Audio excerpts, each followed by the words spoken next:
It's Friday!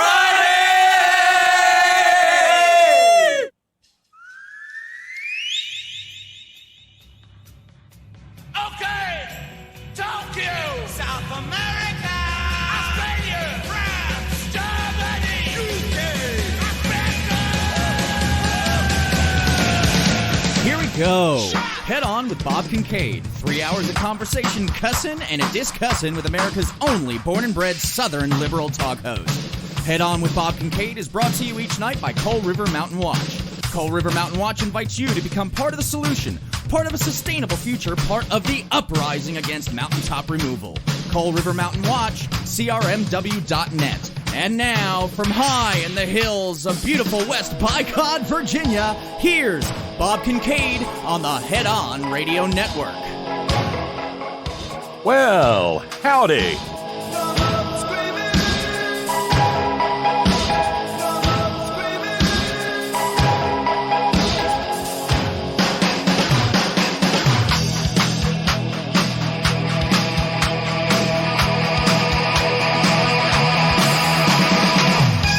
And here we go, off and running for this Friday on the Front Porch, the 22nd day of May 2020. It is Memorial Day weekend. That means there are a lot of people in this country who will be going out of their tiny little minds and doing things that they ought not be doing in the middle of a pandemic.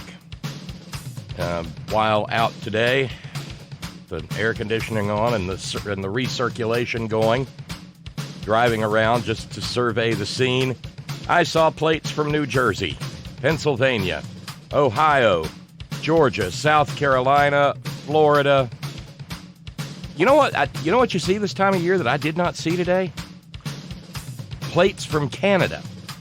Because the Canoodlians are way smarter than to come down here right now. But yeah, it's going to be a busy weekend in my little tourist county, and our COVID-19 numbers will probably shoot for the stratosphere by the time this miserable holiday weekend is over. Hi, I'm Bob Kincaid, little ray of fucking sunshine for your Memorial Day weekend listening pleasure. Yes. Sorry, I was a little bit late to the microphone because, I was trying to sort out some of the the other technical issues that have bedeviled us, and I think I may have done it. We'll find out. I hope I have. Now, that being the case, though, it remains to be seen. Whether I was successful. But every program here at the Horn, it begins with gratitude, and this program is no different. You know, we entered the program with basically a $600 fundraising hole Wednesday, Thursday, and today. And thanks very kindly to Joan. Joan did have a show on me that wiped out Wednesday. And so that leaves us with yesterday and today to finish. And I can happily announce that there is a fuck Trump, fuck the coronavirus, fuck the anti-maskers challenge, courtesy of Chris in Germany, on the table to finish out the week. And if that challenge is met, we will have actually finished the week, and that will be tremendous. So thanks to Joan for the have a show on me. Thanks to Chris for the challenge. Thank you to our 22nd day of the month subscribers. That would be Felicia, formerly of Nebraska, now in Southern California. Bill in Florida. Thank you to Tirani. Thank you very kindly to Mike in Cascadia. Thank you to an anonymous friend. And getting us started this evening and taking us down to 190 to go to meet the challenge is Lady B. Just about an hour ago. Thank you, Lady B. Thank you so very kindly indeed. So that sets the stage for, a minor-ish, but still somewhat miracle-ish Friday on the Front Porch community-made miracle, and hopefully we'll be good to go. As far as programming note, I haven't made any overt plans to. Oh wait, there we go. Yep. Okay, so now we got $90 to go on. Thank you to our anonymous friend. We got $90 to go on Chris in Germany's challenge. So we're getting closer and closer. No, program note. Oh, wait, before the program note. Happy birthday wishes. Our buddy Randy in PA is celebrating a birthday today. He tells me he is, today he is Randy 6.3. So congratulations and many happy returns. Randy, even though you can't be out and have a big birthday party with cake and ice cream and noisemakers and things like that, and I suspect you don't want the clown anyway, but happy birthday, and thanks for being such thank you for being the part of the community that you so delightfully are. Thank you very kindly. Now, program note. It is the Memorial Day weekend. Monday is a holiday. I seldom take Monday holidays. And I probably won't take this one either. Oh, hi, I'm Bob. But there's a chance. There's a chance.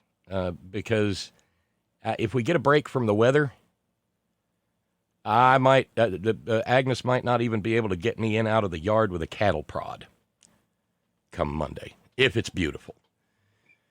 If not, I'll be here. So that'll be what do we call those? Those will be a game time decision. And hopefully you'll understand if I'm not. And I'd say the odds are about 80% I will be, because the forecast is calling for thunder showers. But this time of year is that time of year when clouds pile up and it may or may not rain. If it does rain, it's going to be a real event. But if it doesn't, it's just going to be a partly sunny, partly cloudy kind of day.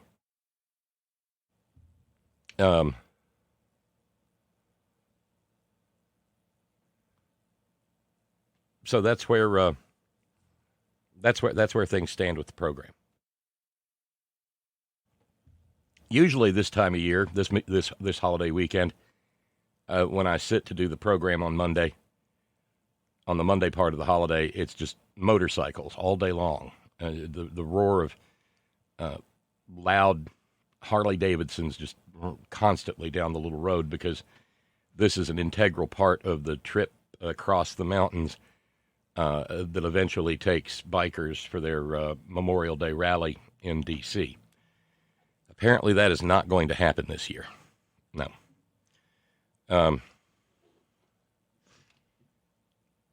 So I'll probably be here. Hard to say. Hey, thank you to Labor Man. Thanks, Labor Man. Thanks tremendously. Labor Man says, you got it, did.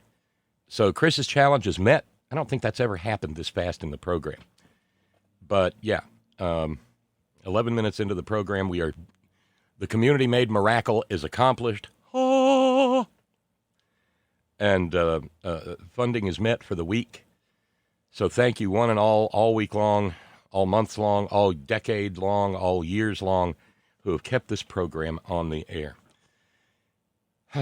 What else? We took care of it. No, that's it.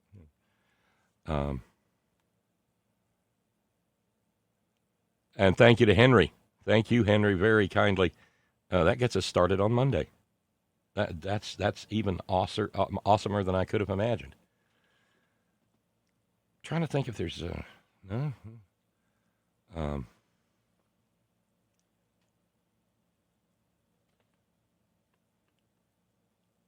Okay, Randy checked the weather for us. Only a 5% chance of rain for me this holiday Monday, according to Yahoo Weather. But we do have the thunderstorm symbol. And just a reminder, courtesy of Lee in New York, and thank you, Ralphs, for jumping in. Thank you very kindly. Lee says, I know you're aware of history, For anyone who does not know, Memorial Day was Decoration Day because the greatest war death total of people who called the United States the place of their birth to include North and South, remembering the many dead people, were acknowledged by placing flowers at the graves. Well, the U.S. has many dead to acknowledge on this Memorial Day. It's likely that the official COVID-19 tally will exceed 100,000 before the original calendar placement of Memorial Day, May the 31st. Yes. And we've got, for the most part, one person to thank for it, if thank is the appropriate word, and it isn't. And we know who that person is. And we know what a blight he is on our body politic. Reminder, and that we will gather together in the old holler tree that we sublet from the Keebler Elves here in fairly short order. If you'd like to be part of the Friday on the Front Porch conversation, I encourage you and to jump right in. There's a big banner at headon.live. Just go there and click the button, and it'll take you over the river and through the trees to the old holler tree, wherein we keep the extraordinary, ordinary round table that we sublet from the Keebler Elves. And we'll gather together and see what's on folks' mind as we finish out the week.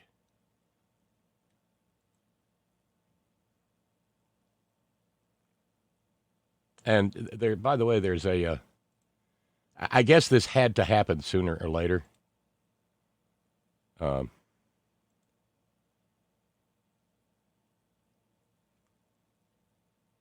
Because where'd it go? Oh, there it is. Yeah. Like I said yesterday, it seems like there's one a day of these maggots losing their shit about wearing a mask. Yeah. Let me lead off with that by noting something that Sparky sent along to me. It comes from an actual nurse on Facebook, and it deals directly with the issue of masking. The woman who posted its name is apparently Beth Perky. Good Lord. If I hear one more ill-informed drama queen whine about cloth or surgical masks causing profound lack of oxygenation, I'm going to pass out, and it won't be due to severe hypoxia or CO2 poisoning or, like last night, carbon monoxide. It'll be because my eyeballs have rolled so far back into my head that I've completely lost consciousness. One gets the idea that this woman has lost all sense of patience with the maggots. You do realize that surgeons and circulating nurses in the OR have worn surgical masks for entire shifts their whole careers, right? If there's one group of people that you don't want becoming hypoxic, it's the people holding power tools and scalpels over an anesthetized human being with their insides hanging out. Surgical masks and their effects on oxygenation have been studied for decades. Except in rare instances of people with obstructive airway diseases, surgical masks, and by proxy cloth masks, do not cause any problems whatsoever with adequate respiratory gas exchange. See, she's even using the sciencey words, too. But not lest there be any remaining confusion, she continues and says, you know why? Because surgical masks and cloth masks aren't really filtering anything, including oxygen or CO2. That's right. They aren't respirators like the N95 mask, which is filtering. Surgical and cloth masks serve one purpose, and one purpose only: to minimize droplets, which can carry bacteria and virus from A, leaving the immediate nose-mouth area of the mask wearer, and B, from landing on the nose-mouth area of the mask wearer. That's it. That's all they do. That's why they're recommended for the general public, to help minimize the spread of infectious droplets. N95 masks are totally different. They're actually meant to filter, so they do restrict normal airflow. That's why they're not recommended for the public. If you're wearing an N95 mask around town and feeling short of breath, switch to a surgical or a cloth mask. Simple as that. All of these hysterical masks are tyranny people running around saying that cloth surgical masks cause hypoxia are suffering from self-induced anxiety-related hyperventilation that is completely preventable if they just calm the fuck down and stop looking for some made-up reason to feel oppressed by the man. You want other people's infected droplets flying at your face because you've been brainwashed to believe the false narrative that you're not breathing properly in a cloth mask? Fine, don't wear one.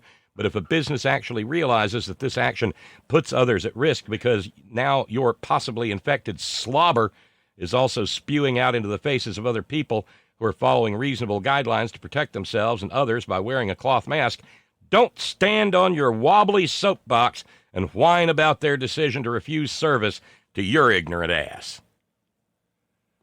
Cloth and surgical masks don't cause problems with breathing for anyone without an obstructive airway disease or with normal facial anatomy. Period. End of discussion. Stop the hysteria, and you'll breathe fine with one on. That's a hell of a lot gentler than these anti-mask assholes deserve. And that, in turn, brings us to the now gone viral mask freakout video and audio. Yeah, as Steve notes, in New York, someone has used up all of her fucks. Awesome. And she has no more fucks to give. Yep.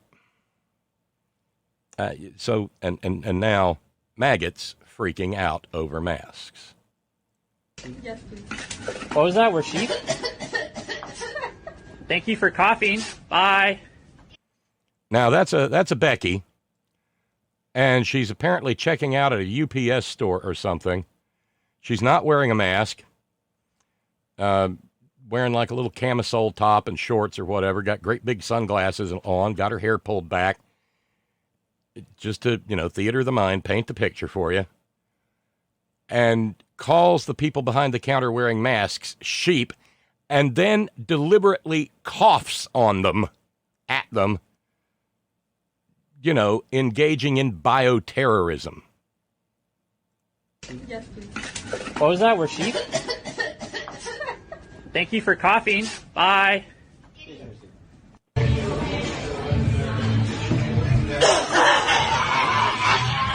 Hey! Baby's over here.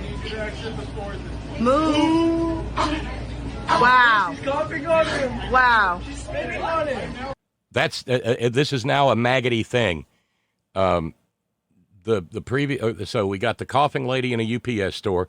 We got another woman coughing in some sort of restaurant, and now we're coughing at an essential worker in Wally World.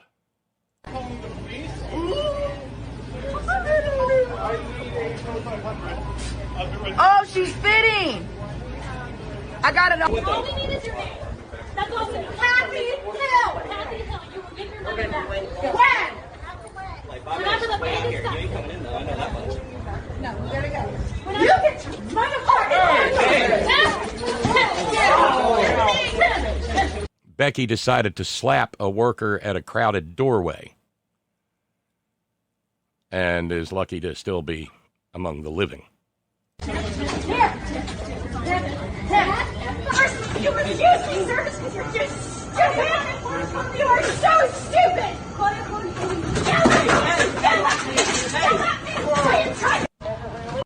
That was a woman assaulting a clerk at a cash register and trying to knock down the protective barrier hanging from the ceiling that provides a barrier between, people behind the counter and people in front of the counter. I just put you on my 3,000 follower Instagram feed, mostly locals. Hi, everyone. I work for Costco, and I'm asking this member to put on a mask because that is our company policy. So either wear the mask And I'm not doing it because I woke up in a free country. Have a great day. So you're going to take this car from me. Sir, have a great Full day. of stuff. You are no longer welcome here. in our warehouse. You need to leave. Thank you very Here, much. you put it on. I'll give you my card. These guys. Hello. How you doing? Pretty good. I need 10 on pump one, please. Where'd you get that mask from? Well, since we have to wear them and it makes it harder to breathe, this makes it a lot easier to breathe. Yeah, this MAGAT genius has cut a hole in her mask over her mouth. Oh, yes, it is. Yes, it is. A reminder from Robert in Australia. Hopefully a lovely morning in New South Wales. It's cricket bat time. Oh, yes, it is. Cutting it? Yeah, I'll do that too. Thanks for the advice. Hi, I have a medical condition that I'm not allowed to wear a mask, and I'm not. And, of course, we've got Becky from Dana Point, California, that we heard a couple of nights ago at Gelson's. Because freedom. This morning I woke up in a free country. It's the greatest country in the history of the world, on earth, now, today, in the universe, forever, under God. Disease-bearing vermin. Required by HIPAA rules and regulations to disclose that. Okay, can we shop for you? So, what does that look like? I have private things I want to get, but maybe I don't. Oh, yeah, we're back to Becky's private things. Actually, her name is Shelley. Remember, her name's Shelley, and she's a vegan chef and a flat earther. Yeah, I know. Oh, wow. The Costco dickhead actually called into Sam Cedars' show today and took stupid all the way to 11. He claimed the CDC and the media are fudging the numbers. You know, as Stephen New York notes, the Trump-appointed CDC. Oh. You know, it's really funny. These are maggots. These are people who are outraged over a mask and feel like they're being crucified. Just wow. Wow. Lee in New York, breathing in corporations. I'm trying to understand this. If corporations are so important and corporations are so knowledgeable on responsibility that we should deregulate, then when the corporation tells you to wear a mask, you should obey the almighty corporation. Corporations are job creators. Jobs, jobs, jobs. Show gratitude. Do what the corporation tells you, because they're the only reason we have a great economy.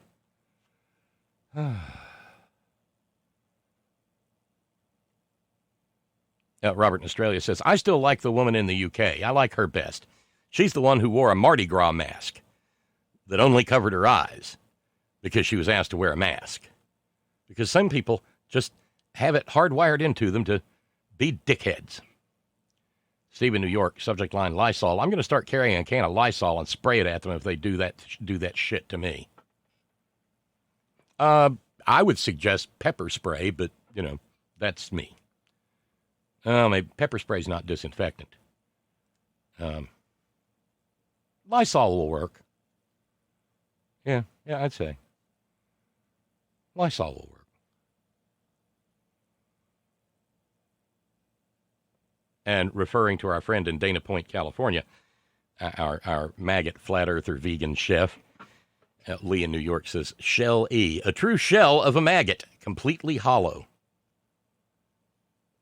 MAGA Maskers, Jack in Shreveport says, if somebody pulled something similar in magnitude to what these maggots are doing on an airplane, they'd be dragged off to jail unless, you know, IOKIYAR, maybe.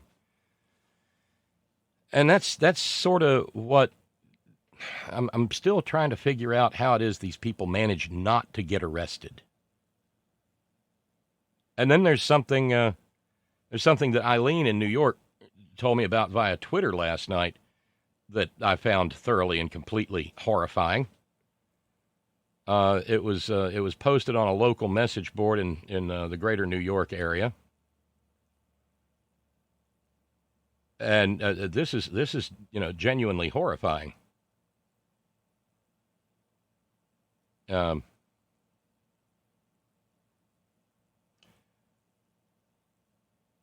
person was walking on 2nd Avenue in Manhattan, saw a group of 4 policemen near their cruiser. Not one of them was wearing a mask, and when the person asked why, they said, We're free people and we do what we want. I didn't know that the NYPD had become such a haven of anarchy. Oy, oy, oy. And just as an addendum to the idiot that called into Cedar today, the Costco asshole, Steve in New York tells us the guy said he gets his information from, wait for it, InfoWars. Surprise, surprise, surprise. Not.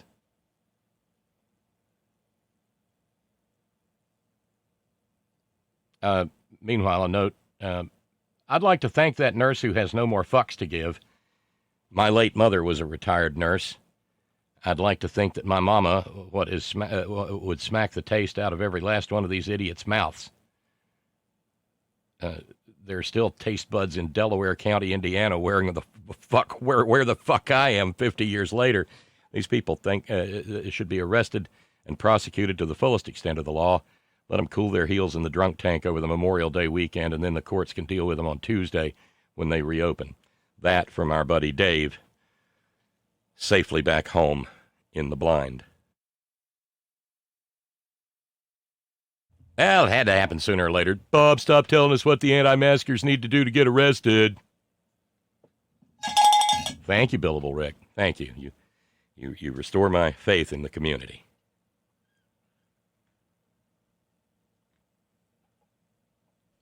Well, that sounds like fun.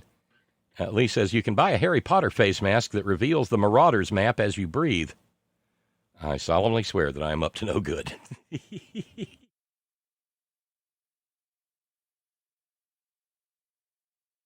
Okay, let's see if this clip ends with our pal Shelley. I want you to see. For you, but I can't let you in the store without a mask. Okay, so where's the regulations that state that?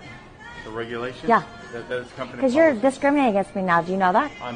You're discriminating against that me. We can help you. No, because I have private stuff that I don't want you to see. Then you can call corporate office, but I can't help you. Okay, well, you guys can get a lawsuit because you can't. Yeah, it ended with Shelley. But there are more. We didn't even get to Genevieve Peters. We had her a couple of days ago. Yeah. God, they're stupid. And deliberately so. And here's a little piece of audio that just begs to be run. This has got to sting. Lindsey Graham is in real trouble down in South Carolina. His former financial backers are running away from him in droves. Mm-hmm. And now there's a Super PAC ad called Lindsey Must Go, back home to the family estate at Smolder and Chode, where he can hide underneath the fainting couch and reach out periodically to have his mint julep freshened. You understand?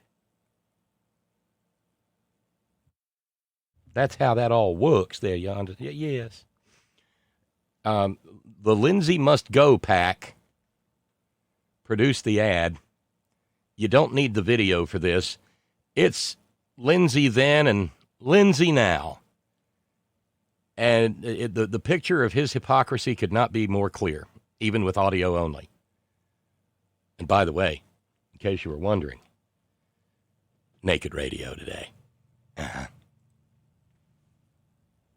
want to talk to the Trump supporters for a minute. I think he's a kook. I think he's crazy. I think he's unfit for office. You've been a damn good president. Thank you, thank you, thank you, thank you. And thank you more than anything else for putting up with the never-ending bullshit you have to go through. He's a jackass. Every time I turn around, I'm being asked about Donald Trump, saying one dumb thing after another, and I'm tired of it. President Trump deserves the Nobel Peace Prize and then some. He's a race-baiting, xenophobic, religious bigot. No, I don't think he's a xenophobic, race-baiting, religious bigot. I've never known an impeachment trial without a witness. That's frankly not fair. I am clearly made up my mind, so I don't need any witnesses. Yeah, well, boo yourself. Trump's the best golfer. So I don't give a shit. Over our dead body. If you don't like what a politician's doing, fire them at the ballot box. It's this guy, Lindsey Graham. He's one of the dumbest human beings I've ever seen. The Lindsey Must Go PAC, or LMG PAC, is responsible for the content of this communication. And just for the sake of clarity, hi, Clarity. That is an unpaid ad placement. We were not compensated for that not in any way, shape, form, or fashion. Speaking of which, I've got my absentee ballot. And I know this may sound a little Alex Jones.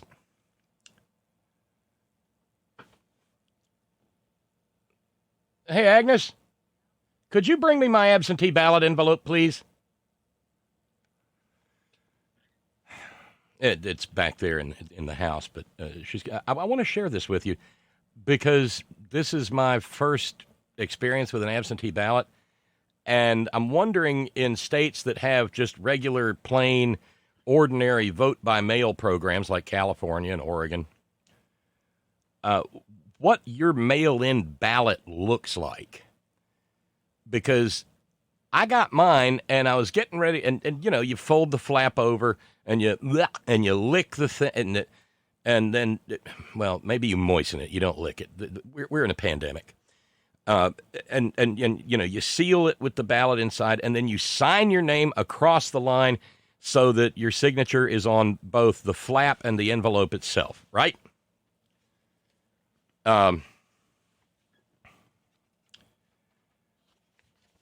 Well, what we have here in West Virginia is just the standard, ordinary, garden variety, everyday absentee ballot. And our primary is going to be a hot mess. Because what's going to happen is all these absentee ballots are going to go in, but we're also going to have in-person voting for the stupid people. And I don't know if the Secretary of State's office is going to release results on election night, but here's the fun part. None of the absentee ballots will be counted until the canvass, which is well after election night. That's problem number one. I guess there's just no way around it. But here is problem number two. The West Virginia Code, Section 332, sets forth the requirements for an absentee ballot. And one of those requirements is that the absentee ballot be mailed from outside the county in which the election is taking place.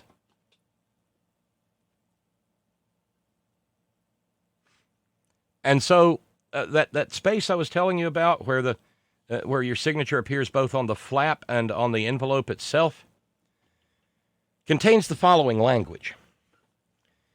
I hereby swear or affirm this ballot was mailed by me out of my county of residence. There's not a blessed word anywhere in any of this, not in the instructions, not on the ballot, not on the envelope, nothing,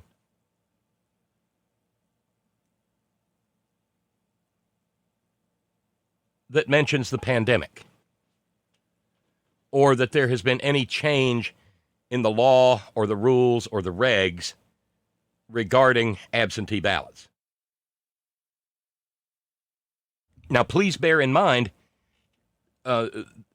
just as the Attorney General of Michigan and the Attorney General of Nevada did, or the Secretary of State's rather, they mailed out applications for absentee ballots to every registered voter in the state. And Agnes and I filled ours out, sent it, and then we got our absentee ballots in the mail.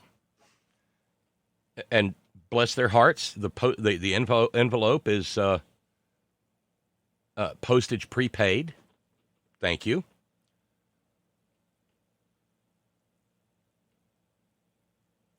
But this is just a generic absentee ballot envelope. And so technically, actually, according to the language on the envelope, if I address this thing and I take it down to my local post office and say, here, and mail it back into the clerk of the county with my signature on it, I'm liable to prosecution. Or at least not having my vote count.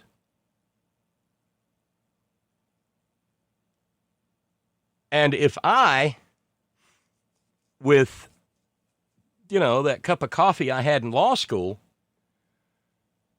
am weirded out by this and disturbed by this,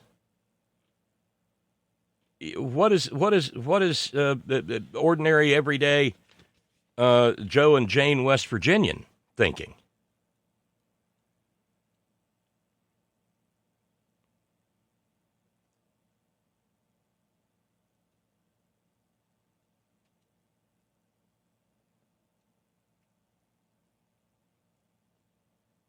The other side of the envelope, you have to fill out which election you're voting in. You have to fill out your name, your address, your county, your district, and your precinct. I'll have to find that out. But here's the other wrinkle. Down at the bottom of that side of the envelope, down below where I filled out my pertinent information, there's an area that is marked Challenge of Voter by Registered Voter. And it's a notary block.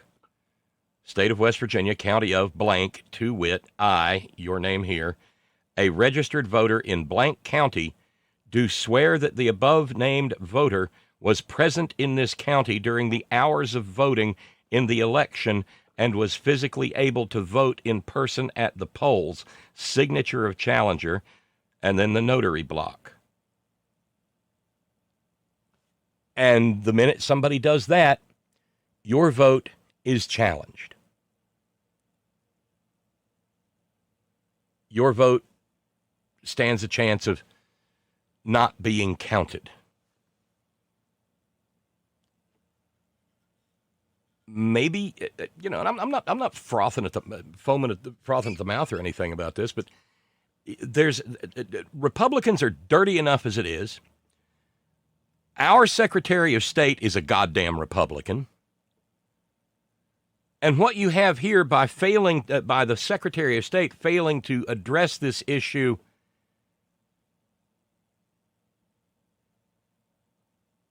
in terms specific to the pandemic is to set up an opportunity for a great damn big, giant, humongous rat fuck.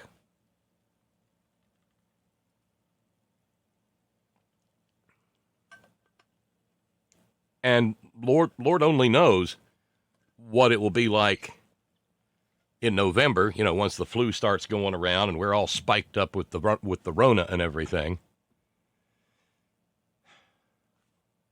But if somebody fills out that challenge, there's nothing about the. So what would you do? Would you add a statement to it saying voting absentee due to pandemic? I've tried to call the Secretary of State's office all day long to try to get an answer. Bupkis. But this is rife with potential for abuse. Ralphs says, my absentee ballot had a space for witnesses, but my post office didn't require witness signatures. And how many ballots didn't get counted in Wisconsin, it turns out? There's just too many ways for a creative Republican rat fucker to screw this over.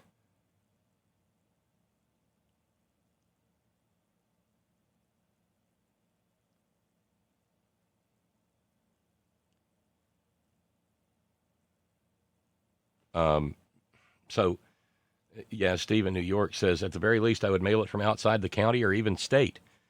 Well, I can drive, it's not that far to drive,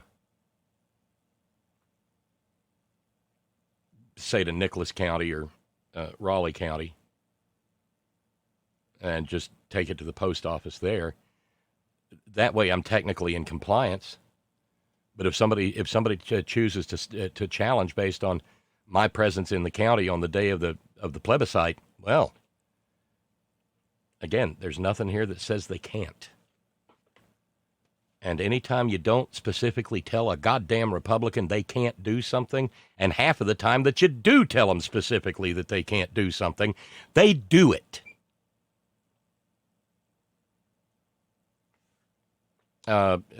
Suman has a question. Cricket bat, says Suman. I must have missed something. What's with the cricket bat? By the way, Australia and India share a healthy rivalry in cricket. So, Robert, after this COVID nonsense is done, hopefully soon, we are on the upcoming T20 World Cup.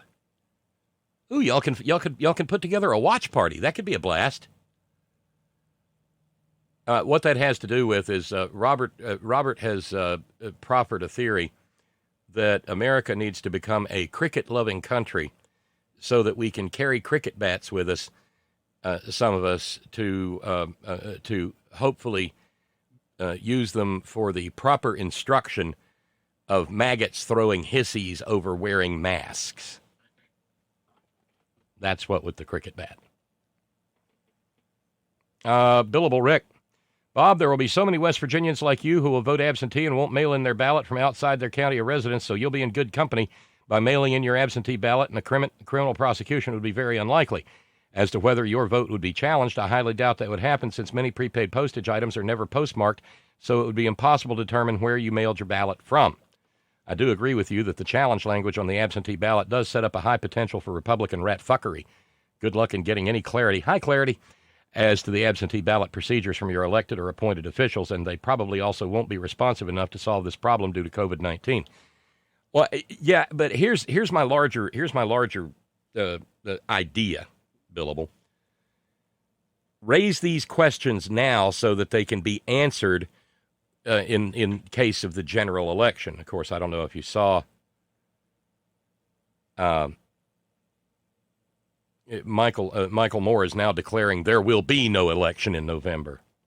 Gee, thanks, Mike. Let's get that planted real good in the body politic so nobody will be particularly surprised when it happens. Jesus. But I mean, so Billable Rick, Scott in San Diego, Tracy, Roger in Oregon, all our other friends in insane states that vote by mail. What does your envelope look like? Do you have this certification language? Do you have this challenge? Is there a challenge form on any of that there? Or is this just something one could expect to be found in, say, a state east of the Mississippi with a healthy, a dishonorable tradition of ballot fucking?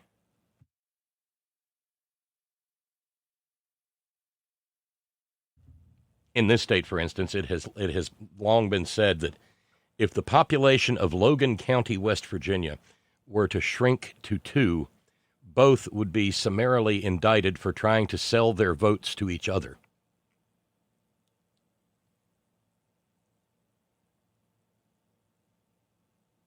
A lot of electoral skullduggery down in the coal fields. James in Illinois says, mailing it from outside the state, county, do that and you may have committed fraud. As for the cricket bat, does it stand up against the Louisville Slugger asking for a friend? Yeah, it really does, because it's got more of a flat surface, so you've got more contact area, and you're less likely to miss. Suman says, well, I completely agree with Robert then. I'm ahead of the game because I own a cricket bat already. Natch. Never could quite get the rules. I mean, the scores, my God. And people think baseball's complex.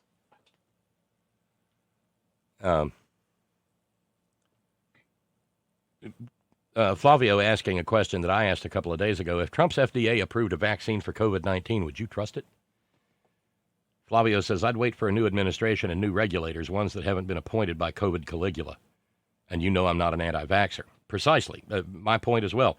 I'm so not an anti-vaxxer, but this is an administration that has said it would be real groovy if we would shove an infrared butt plug up us and take a healthy guzzle of Lysol.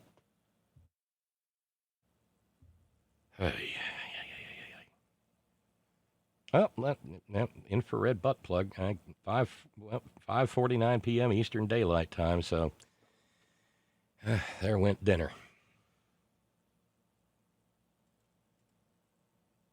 You'll have that, I guess.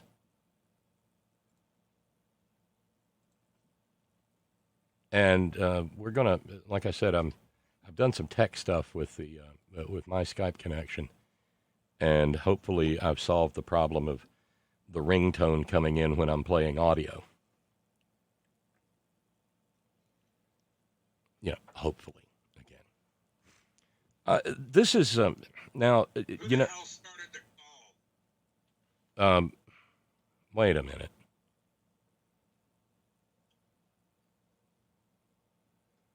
I don't know. I don't know. I take it we're not supposed to. All right. That was Sparky's voice saying, "Who the hell started the call?"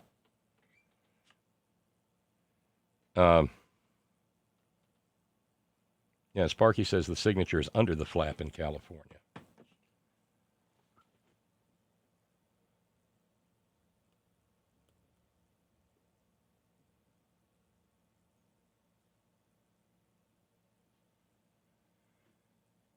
No, what I was saying is there was some press madness earlier today, and it got rather testy because he's back to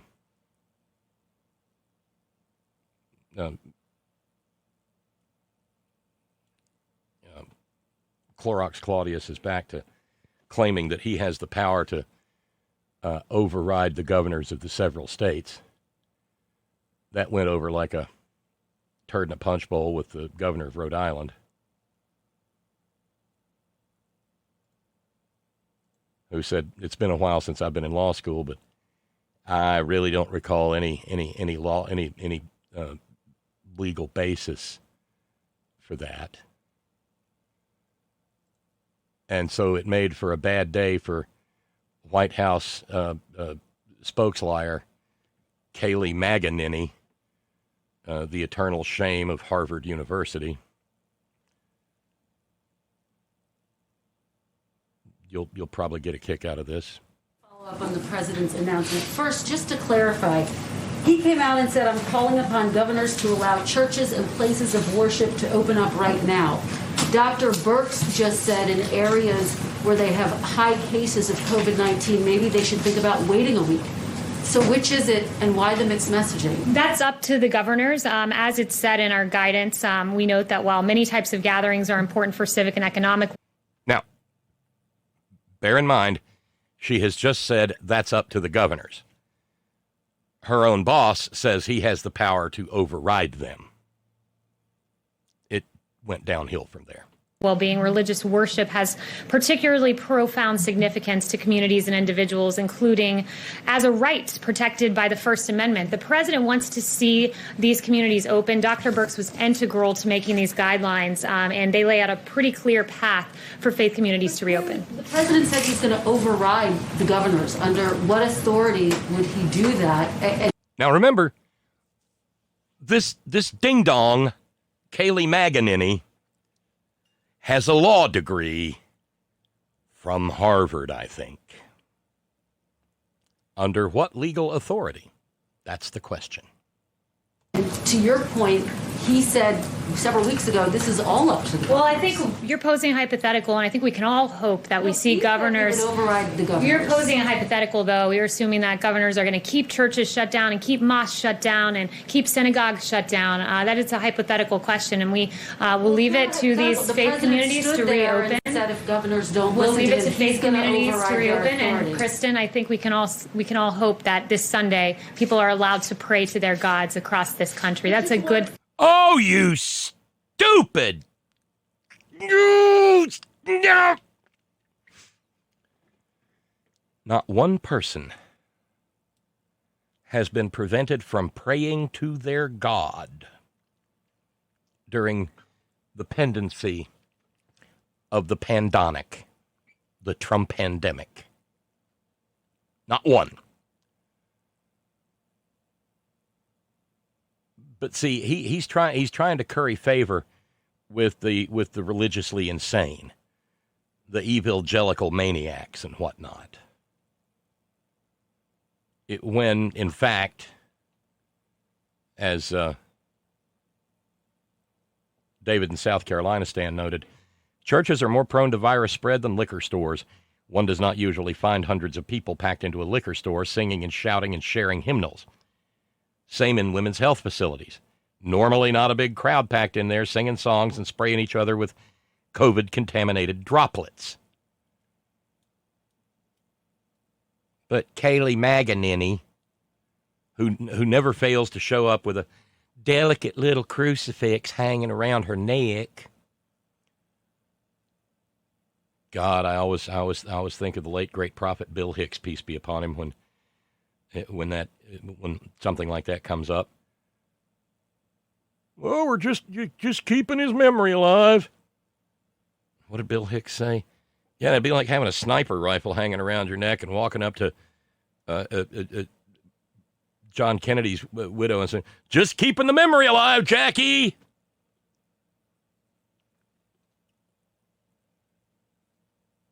But Kayleigh MAGAninny is probably less of a Christian than I am, and I'm not even remotely a Christian.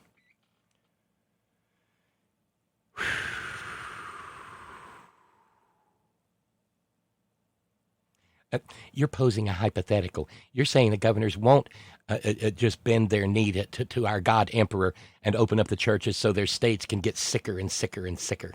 Thing. And I'd also note there's detailed guidance in here about the way that you can clean your facilities, promote social distancing. So this is something that we should all look at and be thankful that we are encouraging these faith communities to reopen and do so in a safe way. And we'll leave it to... Thankful? I'm supposed to be thankful that they want to reopen the faith communities?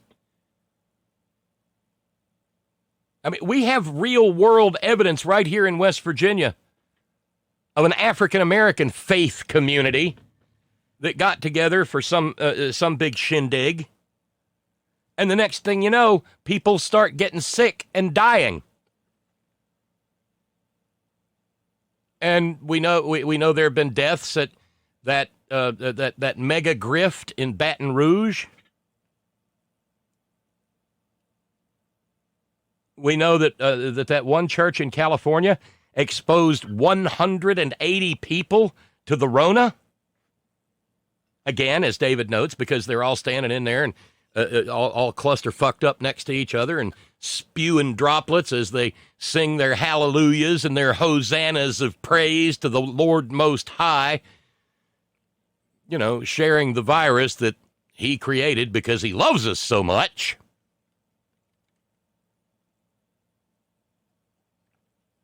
Yeah. That's just great. Hey, thanks to Kat in Ohio. Thank you, Kat.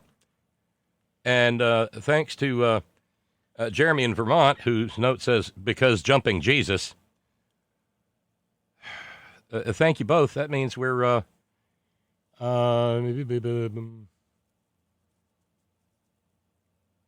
we only got $90 to go for Monday. That's just awesome. Thank you, Kat, and thank you, Jeremy. Thank you, Henry. Thanks to everybody who's jumped in this evening. Back to Kayleigh MAGAninny.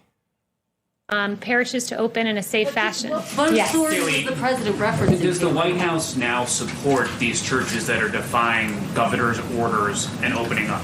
The president's been very clear. He wants churches to reopen. He wants them to do it safely. He wants them to do it in accordance with our guidance. It's laid out very detailed. It's posted. He's never been clear about anything. God, did you catch the quote of him talking about whether he was he didn't know he was so addled he couldn't describe the care he's received relative to the virus. Well, I'm positive. It's a positive thing that I'm negative, but that negativity is positive because it's good to be negative. That's almost a verbatim quote. Oh, please, let's just get it over with it and let him start telling us about the strawberries. Or better yet, ask it. Could he just walk on, look into the camera and ask us when he's going to get his rabbit? Tell me about the rabbit, George. Tell me about the farm and the rabbits.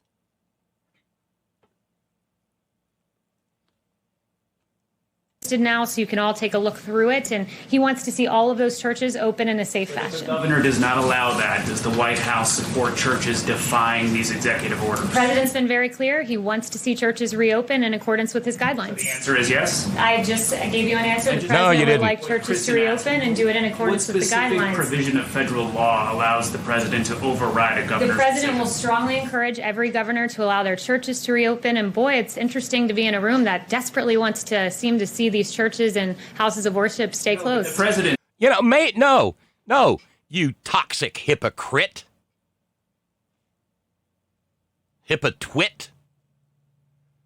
It's crazy to be in a room that wants to see all these churches stay closed. Y'all must not love Jeebus.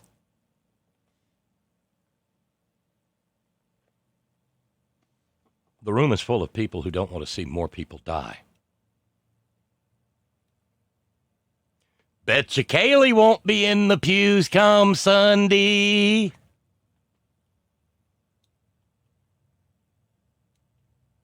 Because she don't want the Rona. And she doesn't want some floor-rolling, tongue-speaking, strychnine-swilling,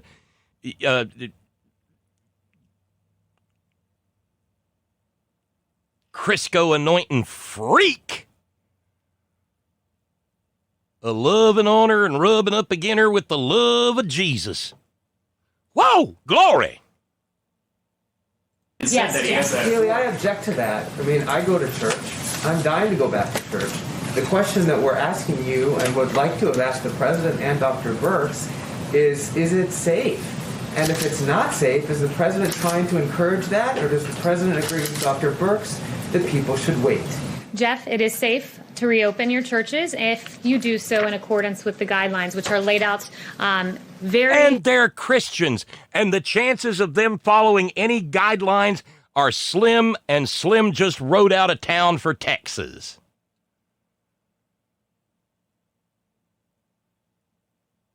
Because, remember the crazy lady from a few weeks back? I'm washed in the blood of Jesus. I'm protected. And in California, they have a mass movement of some, 110 churches that say, fuck it, we're going to reopen.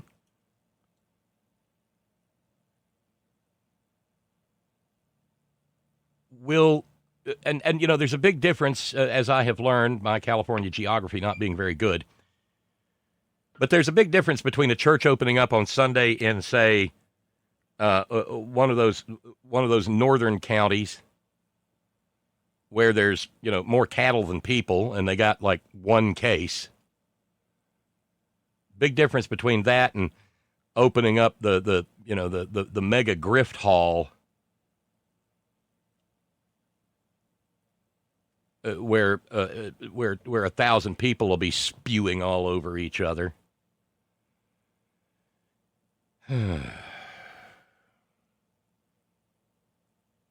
Yeah, it'd be great if we had catacombs like they have in Europe. They could just go down to the catacombs. They could have their service in the catacombs. They could all catch it. They could stay in the catacombs and let catacombs do what catacombs do.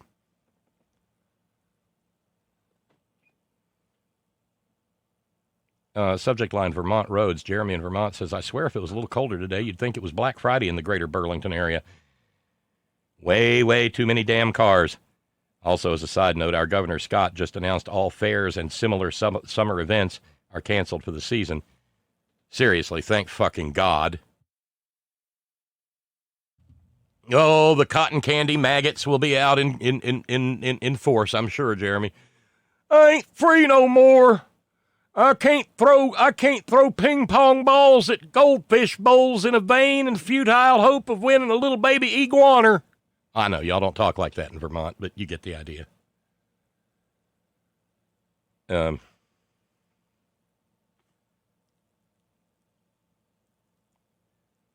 Lou pointing out the precise and specific language.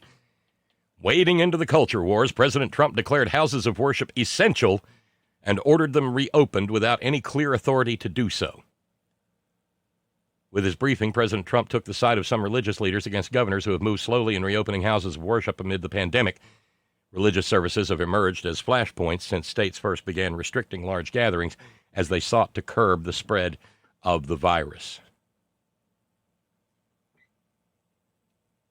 That would be a great idea, but they didn't get a chance. Elbert said a reporter needed to ask Trump if he'll be going to church service on Sunday. Fuck no.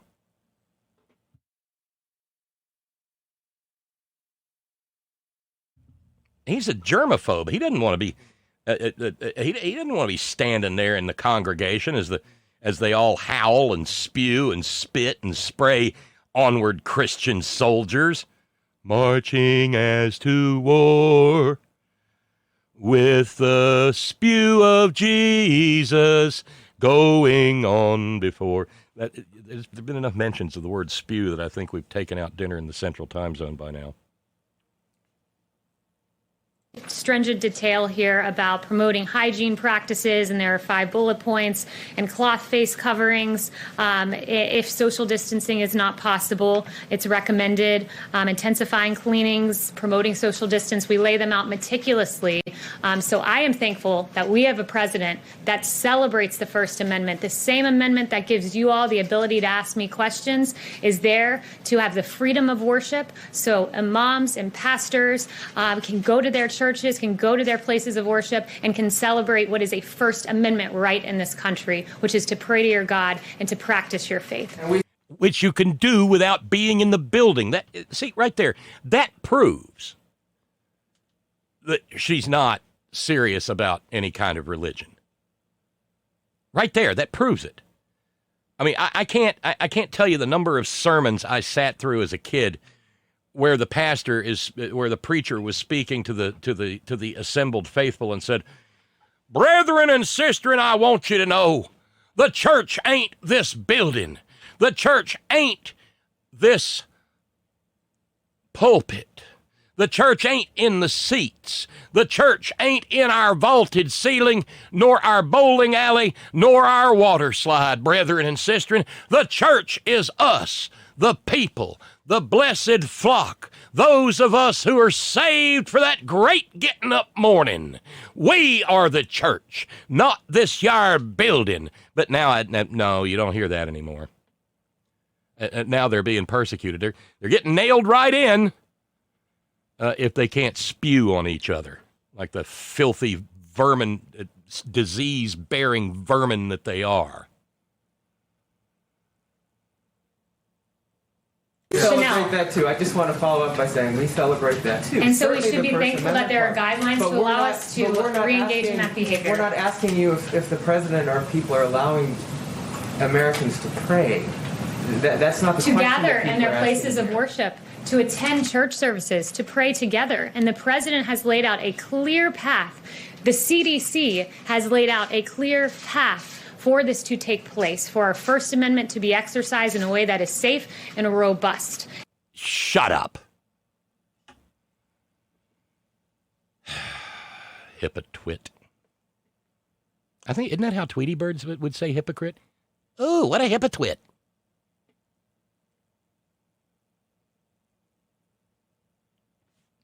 Good question coming from Bill in PA.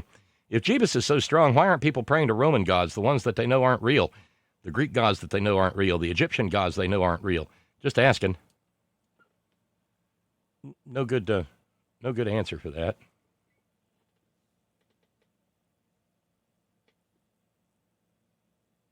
None at all. Reminder, says Jeremy in Vermont. We share the same mountain chain. Don't think for 1 second we don't have hicks up the ass in Vermont. They don't talk much differently than you do. Oh, and yes, people are freaking out that they won't get to see Darius Rucker and a few other big acts. Keep in mind the acts agreed to this and are refunding everything. Since when do facts matter with, freaks like that?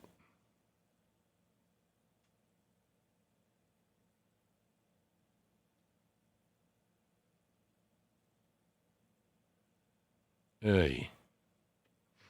And one last note before we head over to the old holler tree.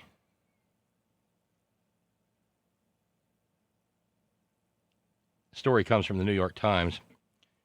Headline. And usually when you hear about churches being burnt in Mississippi, there's a racist aspect to it. Doesn't appear to be the case here. It's the first Pentecostal church in Holly Springs, Mississippi. And, those Pentecostal churches are truly the ones where you get the,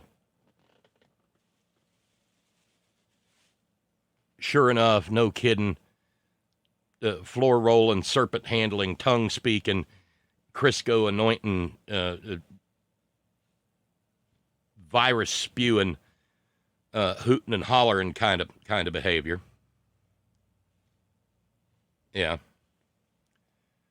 A note found at the scene where the church burnt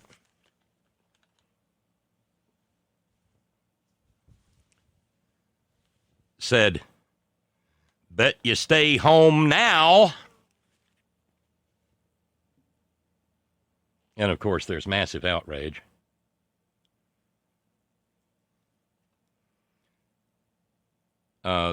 Nicholas Bogle Burroughs, writing for the New York Times. The burning of a church in northern Mississippi this week is being investigated as arson because of a spray-painted message at the scene that seemed to criticize the church's defiance of coronavirus restrictions. First Pentecostal Church had sued the city of Holly Springs, Mississippi, about an hour southeast of Memphis. I know exactly where it is. Arguing that its stay-at-home order had violated the church's right to free speech and interfered with its members' ability to worship. Yeah. The full message said, "Bet you stay home now, you hypocrites." Ooh, you hypocrites.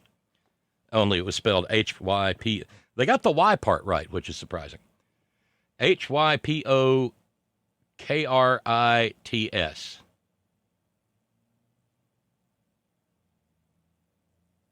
With an A inside an atomic symbol, which is used by atheists. This, of course, triggered outrage on the part of Colonel Governor Taint Reeves of Mississippi. "I'm heartbroken and furious. In Mississippi, a church was just burnt to the ground. They had been trying to open services. There was graffiti on the lot which read, 'Bet you stay home now, you hypocrites.' What is this pandemic doing to us? We need prayer for this country." Yeah. Sure. Of course, the irony in all of this is that there's at least a marginal chance that people in Holly Springs, Mississippi, will now be less likely to be killed by the coronavirus because one less vector of transmission exists within their midst. But now the question that I want to put to Sparky and the other Californians. Hey, Sparky. Sparky. Hey, Bob. There you are. Got to give me a chance to mute. You changed the tech of this Skype thing or something. Well, I'm using a different. I'm using a different device. Oh, okay. Because it used to be when we started a call, we could talk, and you were potted. You had us potted down or something. Well, yeah, I was potted down, and but you were always potted down, even on the other. I don't know. You heard me say who the hell started the call. Yeah, that was because it had Tech Talk with Bob and Sparky off in the weeds. That was because it had spontaneously changed from Bluetooth over to the speakers on the tablet. But once I go to Bluetooth, it's not quite the same. But what I wanted to sound different. Really? Better, worse? You're not so clear. You're a little bit more muffled. Huh. Odd. Just a tiny bit, Okay, but it's go not. Go ahead. Ask me the question. Does Gavin Newsom have the courage to try to shut these fiends down who are going to make the virus run like wildfire through infected communities? Or is he just going to sit there and let Donald Trump pretend that he ordered Gavin Newsom to let him open up? Oh, I'm sure they better. In L.A., they better not open up. Well, I mean, there are churches in L.A. that have plans to open up. There's 110 churches throughout California who are swearing be damned that they will open up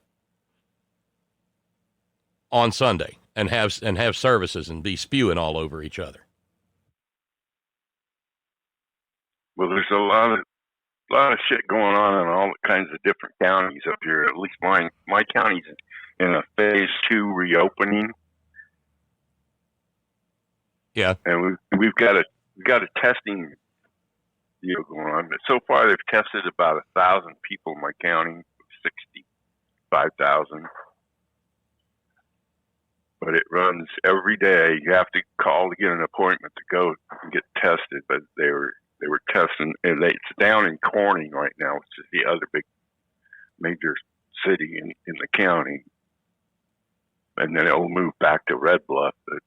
But in particularly in places, big cities or high population density areas like the Bay Area or the greater LA area and down the valley and stuff like that. They should be under different restrictions. Right. I think they are. And James, who's in Illinois but has spent considerable time in California, said, "Oh, fuck yes, Gavin Newsom has the courage." But what'll that look like? I mean, do you preemptively send out the National Guard? And how much howling and carrying on and self-crucifixion and pissing and moaning and martyrizing it comes out of that? Well, as you've seen before here, it'd be up to the county sheriff, I think, in the health department, and that didn't work in Shasta County. And it definitely something went sideways in Butte County and that Palermo church. Yep. And so as I noted, places like Modoc and Siskiyou and Butte and even Tehama. Tehama there. Wait, Modoc is the most sparsely populated county in the state. Right. Yeah, that's what I'm saying. It's a distinctly different thing from, say, having that, Crystal Cathedral in Garden Grove, California, asshole to elbows with Christians. Yeah, and up where my stepson used to live and stuff. I don't even remember seeing a church there. We got a real nice bar called Roundup Saloon. Where was that cowboy church you used to talk about? Oh, that's right down the road from me. It's across from the butcher shop. Oh, okay. Where the ghost pepper cheese came from? Yeah. It's just okay. It's right next to the AmeriGas filling station, for propane and stuff. Yeah. I don't remember what the building was before that, but I'll never forget. I drove by there one day and it said, "Future home of Cowboy Church." And I went, "Oh, what the fuck?" I could drive by there Sunday and see if anything's going on, but that's about as far as I'm going. Yeah, don't get out of your car and don't get out of your car and don't roll down the windows.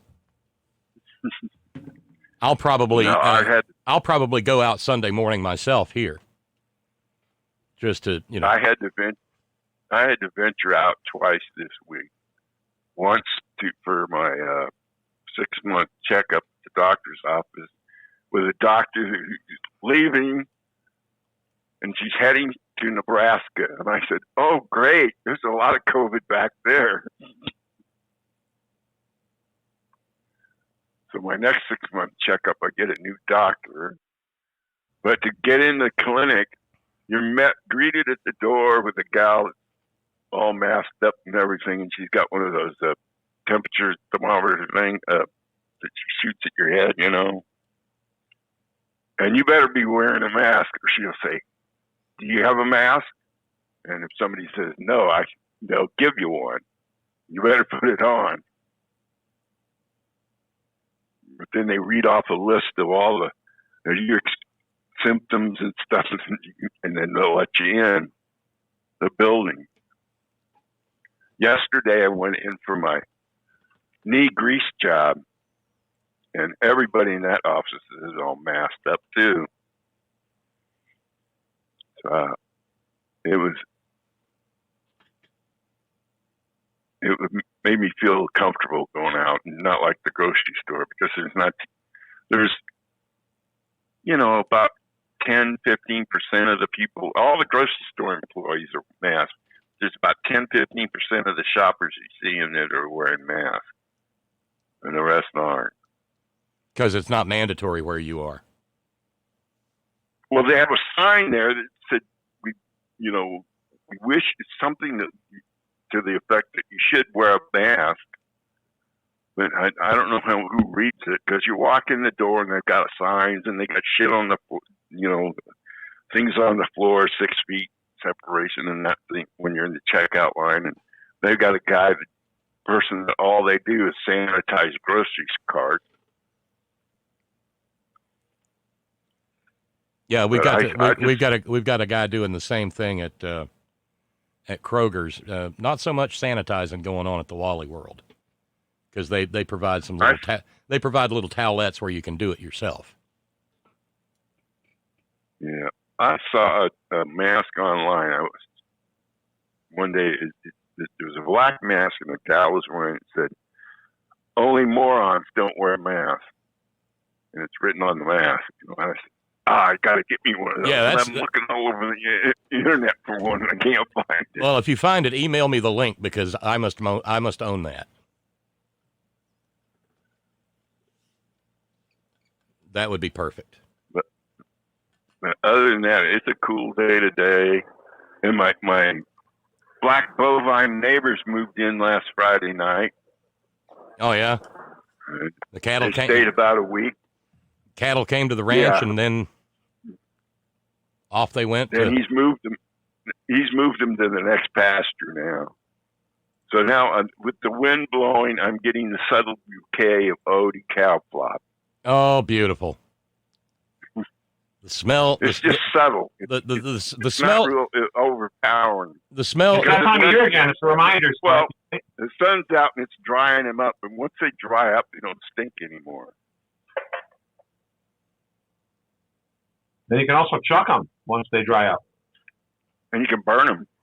There you go. Fuel, biofuel. Yeah, leave it to the kid. Leave it to the kid raised in Iowa to talk about the cow chip tossing. There you go. Although I must say, I've never been in one of those contests. You ever been? They're sort of like frisbees. But once they dry up enough, he floods the field again, and then they just disintegrate. Mm-hmm. So much for dinner in the Central. Yeah, dinner in the Central just took it on the chin, Chris. People need to learn they can't eat during the show. I mean, geez, for fuck's sake, right? Well, it's tell you about the it's rat, like rat I trapped the other day. A rat? A rat. I trapped a rat the other day. So I threw him out in the pasture, and it was only about the next day. There's a vulture just right on me, cleaning him up. Thanks for the snack, Sparky. Vulture sitting there. That's Sparky. He's a great guy. He's good for a rat every now and then. Yeah, well, I every time I get one, I throw them out in the pasture for the vulture. So you stopped electrocuting them?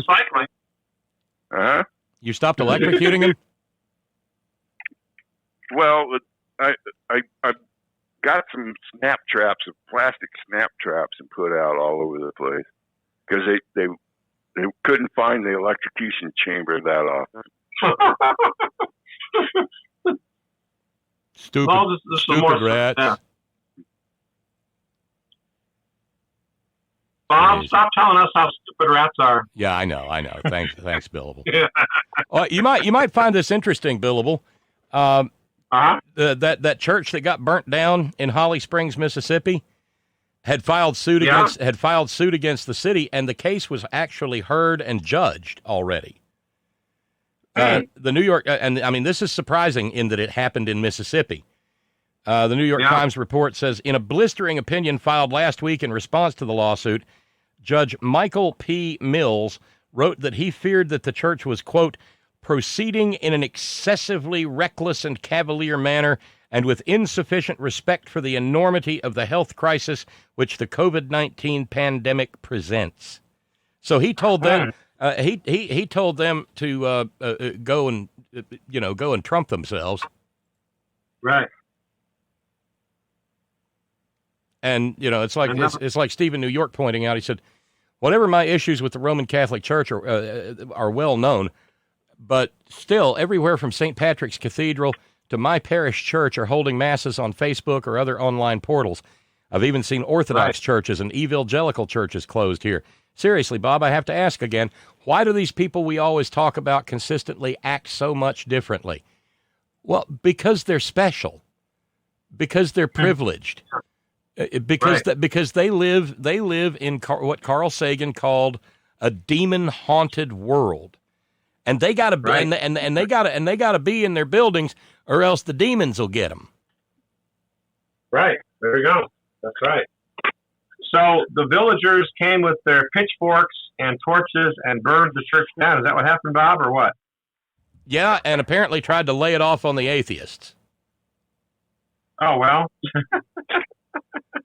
And the head of American Atheists said this was a despicable and heinous act, and when we're disgusted.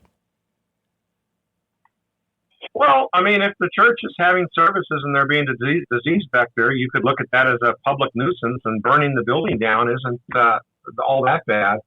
Well, as long as there wasn't anybody in it and nobody got hurt, that's exactly what it was. Exactly. It was the elimination. It was the elimination of a public nuisance and a vector for the disease. I mean, it is literally true that because that church burnt, fewer people may die in Holly Springs, Mississippi. There you go. It's a utilitarian act, Bob. It's basically the best good for the greatest number of people. Yeah, is that Jeremy Bentham or Hobbes or Locke or one of those guys? I think it was Bentham. Yeah. But see, it won't. That won't happen though, because this is where the ecumenicalism will kick in, and some other grievance-filled house of worship will say, well, y'all can have, I tell you what, we'll let y'all have your floor rolling, strychnine swigging, snake juggling, Crisco anointing service 2 hours after we're done. Y'all can use our church because Jesus loves us all. You're right, Bob. That'll happen. Wait. Everybody sing. Jeebus loves the little virus, all the viruses of the world. Yeah. There you go. I'm not singing, Bob. I don't blame you. Nope. Bob, you're a good tenor, I have to admit. But what I like about Bob is your funny voice. Is you got the best collection of morons in the back of your mind. Or I don't know where you keep the voices, but you've got one with a speech impediment that just made me laugh so hard. Are you talking? It was about, like the. Are you talking about the? It didn't cut the tooth in. Yeah, that's it. Yeah, and he can't pronounce his THs. It's but you got to add a little stutter to it and elongate it for like another 30 seconds and make it really funny. But that'd be the voice for the albino kid in Deliverance. You know, if you ever talk. You never talk. Sorry. But I mean, that sounds really cruel. I mean, you know, birth is kind of like a crapshoot. You're either born stupid or really smart. I'm so glad my parents had good genes for smarts. Even though they gave me you know who else? You know who else had good genes, Otto? Who? Henry Ford. Oh yeah, he made a comment about that, didn't he? Yeah. About good bloodline, and he didn't visit the flood damage that same day. No, of course not. Yeah. Oh, those are poor people. We don't need to worry about them. And so they didn't have any helicopters there for him.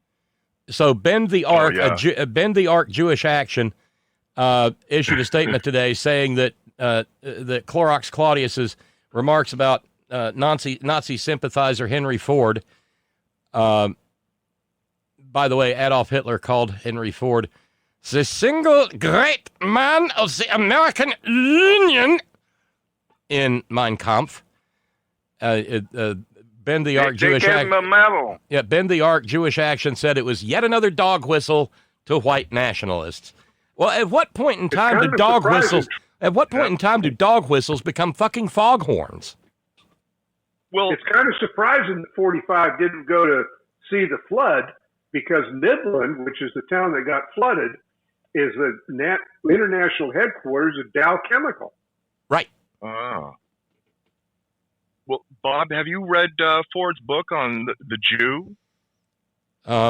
He wrote one. You know, and what was he owned and published a newspaper in Dearborn that was nothing but a constant fascist screed against Jewish people. Yeah, it was like the Julius Streicher thing that he did in Germany. I forget, for Sturmer, or I can't remember the title of it, but he was a notorious Jew baiter. He believed that Jews drank the blood of Gentile children in the Middle Ages. Yeah, the blood libel, right? Yeah. Now Bob's have to break out the Nixon voice. It was the Jews, Henry, the Jews. Oh yeah, that's perfect, man. Scott does it well too, actually. Oh yeah, Scott does. He Let me jump in here. The kid at Walmart, the kid that played Deliverance, the banjo, he works at Walmart. He got paid $500, a flat fee. I've seen an interview with him on a doc the other day. Oh, for that role, okay. Yeah, the kid that played the banjo, he really couldn't play a banjo, of course. Yeah, yeah, you can tell it was him. He just aged like 40 years. Yeah, he pushes carts at Walmart. Well, they paid him $500. You know, that film Deliverance really did not help the tourist industry of Georgia back in the kind of like, yeah, but the thing, but wait, see, that's the thing. It's about Georgia. You'd be surprised the number of people who don't know that. For instance, at one of the whitewater rafting outfits here, you can go in the gift shop, And I swear you can buy a T-shirt that has written on it, "Paddle faster, I hear banjo music." I've seen it. That's great, man. Oh, that's hilarious. Oh, I'd like to apologize for entering too soon on Skype. That was me. It's okay, bro. Jesus. Someone's got their camera on. Speaking of apologies, You will receive 40 lashes with a cat o' nine tail made of wet linguine, Otto. Yeah. Well, I was just so excited, and I didn't realize that I was 10 minutes to 3, and usually start the front porch about 5 minutes after 3. So I've been so excited the past couple of days. I finally got fiber optic cable, so now I have the capacity to broadcast if I want to. But I don't know. I don't know what I'm gonna do. So it's kind of up in the air. What are you going to do? It's like a John Brivo show? No, I was thinking of kind of like a stream of consciousness thing where I just go on a rampage, and just talk about, how screwed up everything is. A verbal rampage. A verbal rampage. Yes. And maybe call the show "What Pisses Me Off," But you have to discuss the negative dialectic. When you start looking at society, I can't help but be critical. And is that a bad nature? I don't think so, because I'm always thinking. What drives me nuts is that nobody sees ideology in everything, and the things we buy and the music we listen to. Nobody has that cognition of what is ideology anymore. They just accept it. And I'm like looking at these people, and they're not putting on masks, and nobody studies history, and it's like this. We're in this new age of idiocracy. It just drives me nuts. So in a way, this quarantine's been good for me because I can hunker down and just read books and watch documentaries and think and do stuff, plan. We never left the old age of mediocrity. Well, Idiocracy. Lou has been serving as the Horn Ad Hoc Research Committee this evening, and has not found yet the mask that Sparky was talking about, but has found a couple that are pretty close. One that says, "Don't stand so close to me," and the other that says, "Who left the bag of idiots open?" Oh, that's good. That's a cowbell. Speaking of masks, and this may surprise everybody, there is a cabal of people out there that have disdain for people that actually wear masks. It's a thing. Oh yeah, they're assholes. I lost a business associate and what I considered a friend yesterday over it. We kind of had a falling out. Oh no. Yeah.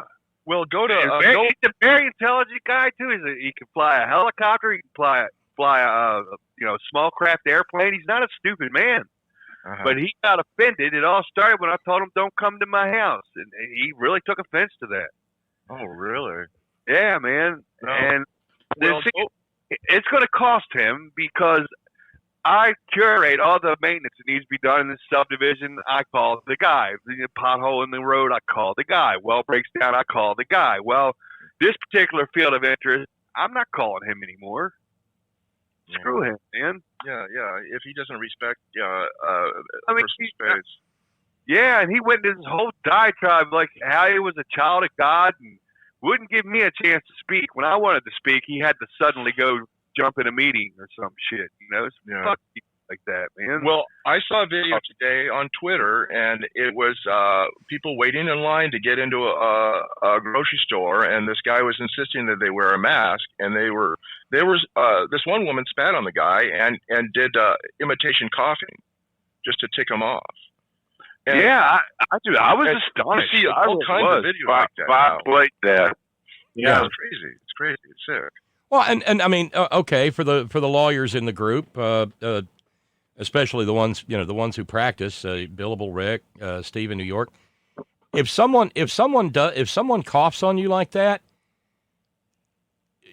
can you, as an act of self-defense, punch their goddamn lights out? Or at least slap them till the spit flies in the other direction? you can probably apply as much force as is needed to get them to stop the behavior. That's kind of a law of self-defense. You can only use so much force as is necessary to protect you or to protect others. Unless you're in Florida. Unless you're in Florida, in which case. Florida, you can. Right, unless you're in Florida, in which case you can stand and blaze. You can do anything in Florida. You can do anything in Florida. Let's not think about Florida there. Let's think about the rest of the normal part of the country, you know. So in I Florida, can start going to the grocery store with a baseball bat. Somebody else too, or what? Hold on. Hey, Tracy. Hey, y'all. So in Florida, if somebody spits on you, is that a stand your ground kind of thing? So can you just blow the brains out? What? I think probably so in Florida. Okay, just that's all I wanted. I'm actually just waking up, guys. Bodily fluids are a biohazard, so it's an assault just to be spit on, isn't it, Rick? Yeah, it certainly is. It's criminal assault. Yeah, assault and battery. You could, I would actually probably call the cops and just ask the person to be arrested. That's what I would do. If somebody, that'd be the best way to go. Got there. That's the safest thing to do. You know. By the time the cops got there, they'd be gone anyway. So. Well, no, you could surround them. You could have a bunch of people that say, "Look, we're waiting. You can't go anywhere. It depends on where you are, Rick. If you are citizens arrest, citizens arrest. If you're in Orange County, you're probably going to be. You're more likely to be outnumbered by maggots. In Florida, you're definitely probably going to be outnumbered by maggots. So it depends. Hell, it might be worse. I think it depends on, Tracy, I think it would all depend on the circumstances. Like if a bunch of other people were there who witnessed the other person spitting on you. Oh, yeah, that's what I'm saying. Like I said. They would probably be more than happy to band together and surround the maggot to, until the authorities could come to sort out the situation, But, I think that would be your best bet rather than punch their lights out, because you could always risk going to jail, or shooting them. I go to jail because it would be I would be the one that would go to jail no matter what happens. Well, yeah, black person. The Viking warrior Pharaoh princess hands this down from on high, seeing as how she's a Viking warrior Pharaoh princess. Agnes says, "Yes, it's legal. It's the bastard had it coming rule. You're welcome." I love that swift West Virginia justice, Bob. So how's everybody doing? It seems like I haven't been around. Well, you kind of haven't. I mean, we worry a little bit, but figure you just got shit going on, and Yeah, I have a question for Tracy. Did you finally get your $1,200 Trump money? Yes, I did get my Trump money. I got it in check, and I finally got my unemployment.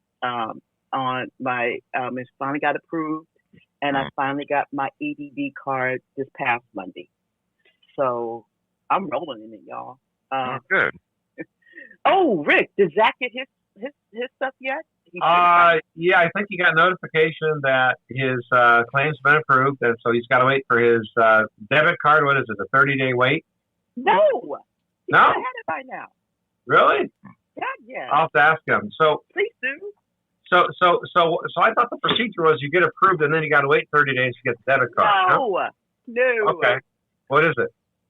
Once you get you check your account once there's money in once the month. That's why I'm worried that there's something wrong, because he should have gotten it he should have gotten his long before I got mine. Oh. Okay. So the money should be in his account then. It should have been in his account, and how it works is once the money goes into once you're approved, and the money is they show you how much money you're entitled to. Okay. Then the next business day, the money goes into your EDD account for B of A. And then once that money goes in, within 5 days, or a week, you get your EDD card. And basically that's what happened. I finally got approved last Monday. Okay. And so then the money, so it takes a business, the next business day, the money went into my account, and then within 5 to 7 days after that, here's where you go. Then the mailman, and then She was all this like time. clockwork. She was lying on my bed, knocked out. But as soon as she hear, it's either the plastic wrapping from cheese, or the door, or the doorbell, or the mailman, and she goes. But anyway, no. You got yourself a good watchdog, Tracy. We do. And so then what happens? You get your EDD card. So like I said, I got approved last Monday, and I got my EDD card this past Monday. Okay, so it's electronic debit. Is what it is. Yeah. Electronic debit card. Okay. Yes, and Okay. yes, a Visa debit card, Right. prepaid debit card. Right. Right. So that part. But yeah, no, I have had a lot going on. I've been helping people, get their unemployment. And yesterday, when you have ignorant motherfuckers in your family. Oh yeah. People take it to a whole nother level. And so there was this big blow up yesterday about text messages. I don't even want to really go into it. But suffice to say, it drained me.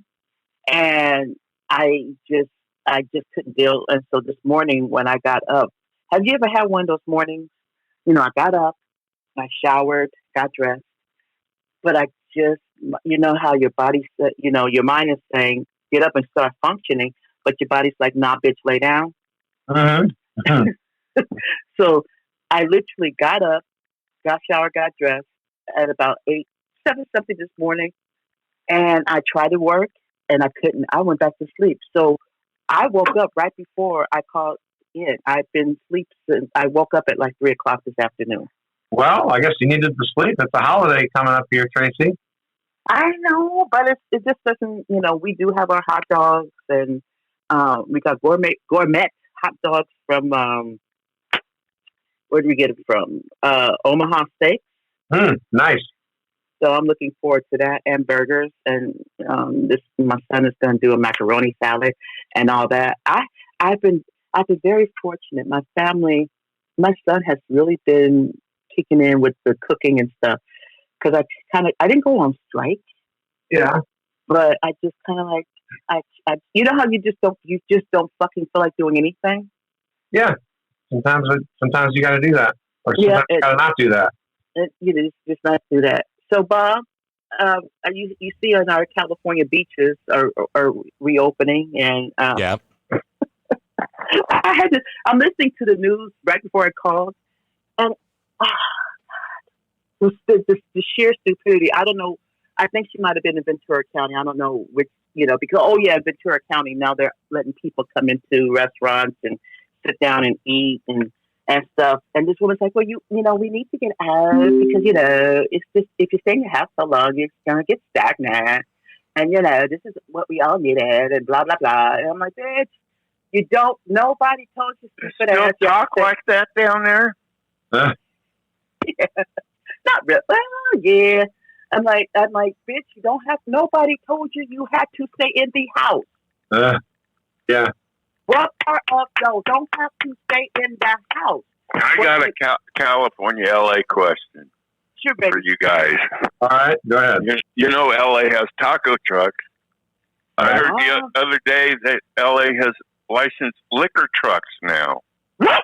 No, I hadn't heard that. Rick, had you heard that? That's news to me. I guess I haven't been out in LA much. I just visited long enough for my son's dog to get attacked by a coyote on Wednesday night. What? Yeah. Oh. Yeah. Is she okay? Yeah, she's okay. She's like 15 pounds, and I just left the dog out for like a few minutes at maybe 1:30, 2 in the morning, to go to the bathroom, and I went out a couple minutes later, call her, and didn't hear anything, so I figured, okay, that's all right. Then 2 minutes later, the dog got attacked, and I ran out there screaming, and fortunately, I think my screaming scared the coyote enough to drop, to let go of the dog, and then somehow the dog scampered up the, up the walkway and up to the steps to go up to the back landing, the back porch stoop, and she was okay, but there was no blood that I could see, but she was acting weird. The next day, so we took her into the vet, and they found puncture wounds just behind her left ear and on her right thorax, right side of her chest. So she's a very lucky dog to be alive. She's afraid to go out now, unfortunately, you know. Oh. Well, hell yeah, she, you know. Yeah. I've been staying down in Orange County until this past Monday. My son finally got tired of not being able to see me, so I said, "Okay, Dad, come up and stay for a few nights a week up in LA." Was the coyote wearing a red hat? I couldn't tell. It might have been. I mean, I didn't get a very good glimpse of it. It was almost like a ghostly image because I couldn't see much. It was dark, but it was lighter than the dark background, you know, and it was moving fast. And you know, it's like an enclosed backyard. It's kind of like an English garden setup, and you know, there's like 5-foot fences all around, like on all three sides, and then the fourth side is the back of the house, you know. So it's like, you know, I don't know. It obviously jumps the fences. So I'd seen a coyote goes under them. No, I don't think so. I think it's, well, I need to check the fences actually, but yeah, you know, but I saw one time, like at 10 in the morning, maybe a few years ago, in my backyard, which kind of freaked me out. It's like, whoa, what's that doing there? It's not supposed to be out at that time of day, you know. But yeah, it must have been a coyote. I don't think it was a mountain lion. And I didn't even know the dog had been released from its grip. I thought it went over the fence with the dog. And then when I was walking back to the house to the back porch of the house, I then saw the dog on top of the steps, like shivering, you know, because she was obviously in a lot of shock. But, you know, she's like this apricot Maltese poodle, very sweet dog to us, not sweet to other people. She's kind of a bitch to strangers, you know, kind of like a 1 or 2 person dog. But she's going to be okay. You know, it took like forever at the vet. By the way, if you ever have a chance to pay with PayPal when you have to wait like outside for services and they got your dog inside as a hostage, don't use PayPal because it took like an hour and a half for them to verify that I paid it. You know, and we were pissed. You know, we were pissed. My son, you know, had to go to the bathroom badly. His bladder was going to burst. He said, "Look, do you have a place back here where we could just take a pee?" And then, no. We, you know, it's like, okay, we're going to leave and come back then. And, you know, we almost got to the point where we were going to just leave the dog there and then come back, you know, maybe the next day or whatever. But then they would have charged you for boarding. Yeah, of course they would have. They would have charged us an arm and a leg for the boarding. So, you know. We had to take him to the vet. Well, not me, Jan and Alex. Because she had been licking her paw and shaking her head a lot. Come to find out, she had an allergy. Oh, wow! And so she had gotten, because of the allergy, gotten an ear infection and something. So again, like you said, you have to wait in the car. But we have she's on a plan that I pay monthly for. Oh, so. She gets up to like 6 visits a year. What? And it comes in, you know, and her checkups, you know, her annual checkup. And that bitch goes to the doctor more than I do. But anyway, and then, you know, and it covers up to a certain amount. And then anything over that, we have to pay for. Okay. But with the medicine, because they gave her a shot and all this other stuff, that visit was $300. Yeah, well, my visit was $400. They had to give her sedation to, like, you know, be able to examine her and find where the puncture wounds were and stuff, and then shave the fur away from where the puncture wounds are. I mean, I'm convinced that the dog probably survived because she had, you know, so much fur on her that the coyote couldn't find her neck very well, you know? Right. You know, you just couldn't tell what was fur and what was dog, you know, because it's how far in the foothills are you, Rick? Oh, I'm just, I'm about a half a mile from the Angeles National Forest on my north, and on my south, maybe, a mile down the road, maybe a mile and a half, 2 miles is the Verdugo Mountains. So I'm like between basically the San Gabriel Mountains and the Verdugo Mountains. So it's kind of you know, it's a valley, Crescenta Valley is what they call it. Yeah, no. So, I take a walk like, you know, nice days, and in the morning I'll just, you know, walk like 3 blocks up the road, and that's like the top of the hill, and then there's like an ashram or whatever, some kind of a Eastern religion kind of place with cabins and stuff. Kind of a very bucolic kind of setting. You see deer up there sometimes, and if you go far enough up, you see mountain lion. I haven't seen mountain lions, but there are mountain lion signs. So at that point, that's when I would turn around. See, this is again the difference. That's what my son would do. That's what my son would do. He's afraid to walk the dog any more than like 2 blocks up, because then there's a mountain lion sign like right at the 2 block mark. Yep, and I'm turning around. See, there's because now that they're opening everything back up in LA, yeah, just stuck on stupid. But you know where I live off of Balboa. I know where to find you, Tracy. Yes, I do. I don't know how good. No, anyway, but there's Balboa Park, Lake Balboa Park, and there's all these trails along, and so I've been doing the trails, but only early in the morning, because even before they started reopening shit, people, as long as it's early enough, I can still go about my walk and not run into people. But the later past 7 you get, the more and more people. And now this weekend, this is Memorial. I didn't even realize it was Memorial Day weekend. Doesn't feel like it, does it? No. Well, see, here's y'all's problem. No. Because you're out, because y'all are out in that sissy panty waist state. Y'all ain't got no gun freedom. If you could just carry a hand cannon while you're walking the dog, you could dirty Harry Clint Eastwood any old mountain lion or bobcat or coyote that come along. I don't think you can discharge make my day, cat.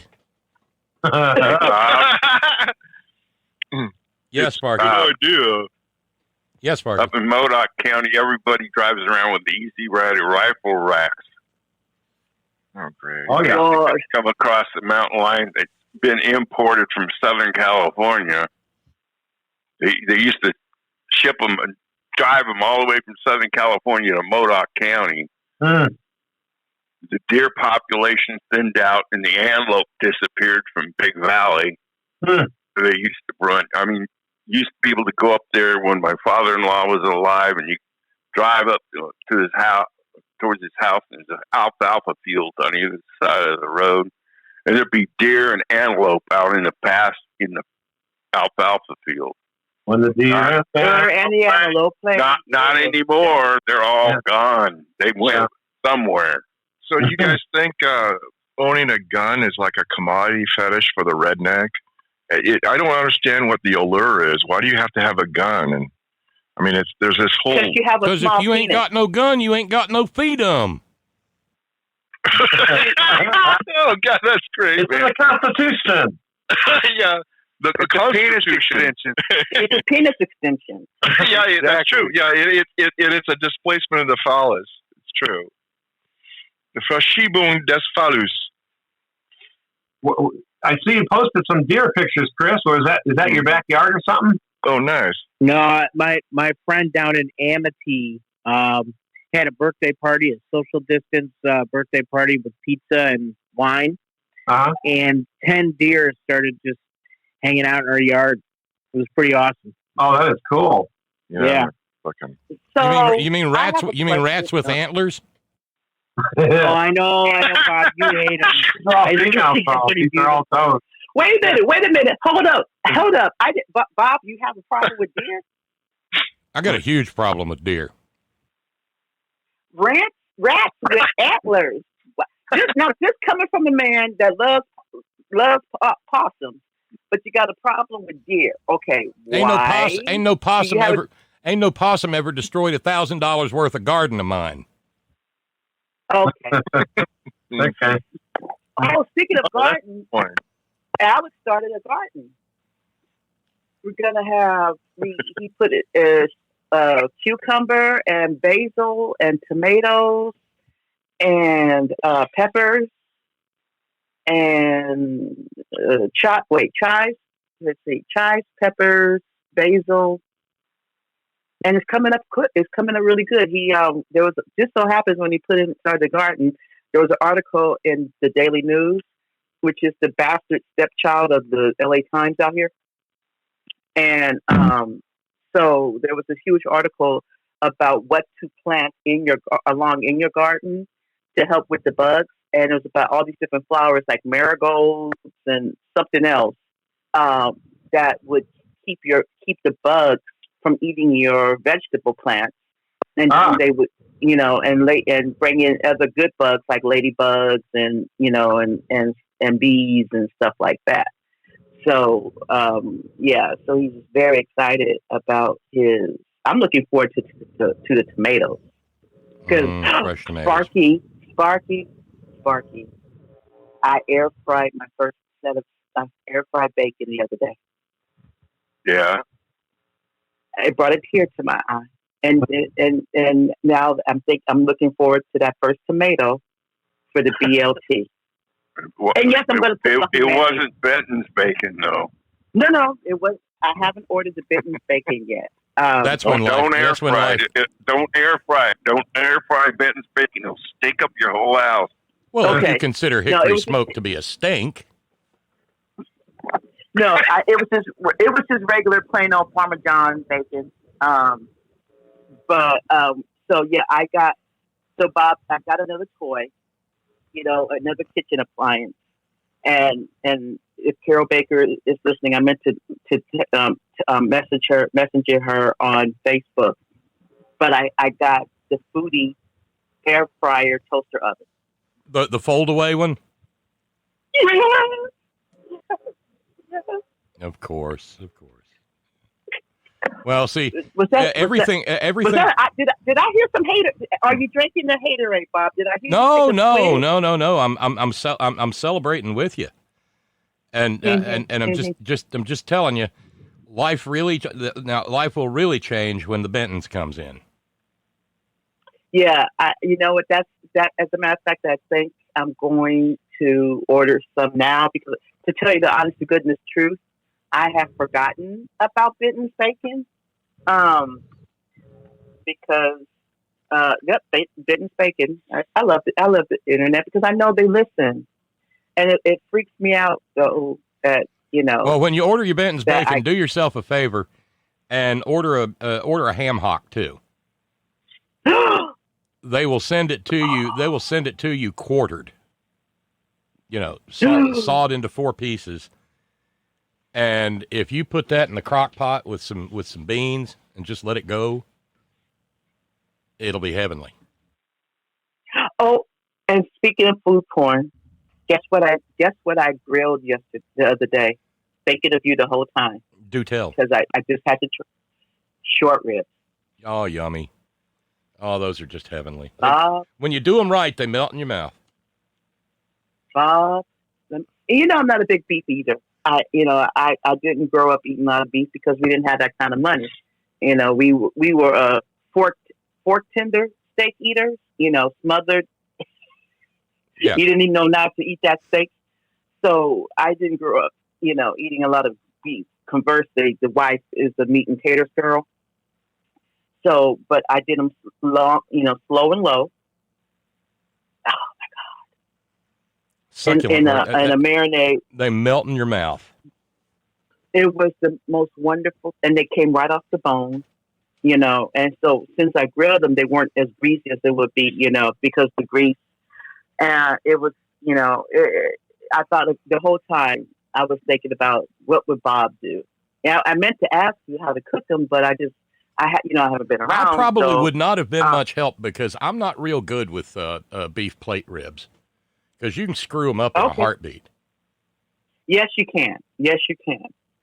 But even I got mad props from the wife, about because I had never thought about doing it, and I Googled the shit, and there it was. So I found it. But then my son on today's Friday on Wednesday, because like I said, we've been getting a lot of stuff from Omaha Steaks. He threw the filet on the grill. Ooh. Now you talk about melt like butter. Yeah, oh yeah. Oh, it was beautiful. Oh, and I figured out, I told you the other day I'm finished with Bosch, or at least until they do the next season. Yes. Next and final season. Until the next and final season, right. So I'm bummed. But, another one of the restaurants that El Compadre. Yes, which is flaming margaritas, which they didn't show on the show. Hey, speaking of Bosch, I watched the first episode of season 1, where the murder at Angel's Landing, or Angel's Flight. That was the season. That was great. 1. That was season 1? No, that's season 4. That's what I said. Yeah. My bad. Yes. I meant to say season 4. Maybe I said season 1, but that's a really good. That was a great episode. Angel's Flight. Yep. Yeah, I'm watching Hollywood as well a little bit. That kind of started out as a little weird, but it's okay now. I enjoyed it. I breezed right now. I actually breezed through. Hey Bob, did I send you that text? Did I send you a message yesterday about the TV shows to watch? Yes. If you love crime drama. Yes. Okay, I sent it to you and Scott. There's some really cool things. I mean, there's basically. It was an article of basically like if you like shows like Bosch and stuff like that. It was TV shows that are the crime shows that are horribly underrated, and the majority of them were on Netflix or Hulu. So So I sort of I've been in such a foul, not a bad mood, but you know how sometimes you just need stupid and just so. There's this, not so much, but so there's this really cute teen angst dramedy on Netflix, and one of the producers is Mindy Kayleigh, and it's called Never Have I Ever, and it's about this Indian American girl, and it is just it's hilarious, and I really didn't know what to think of it, but I found myself enjoying it, and again.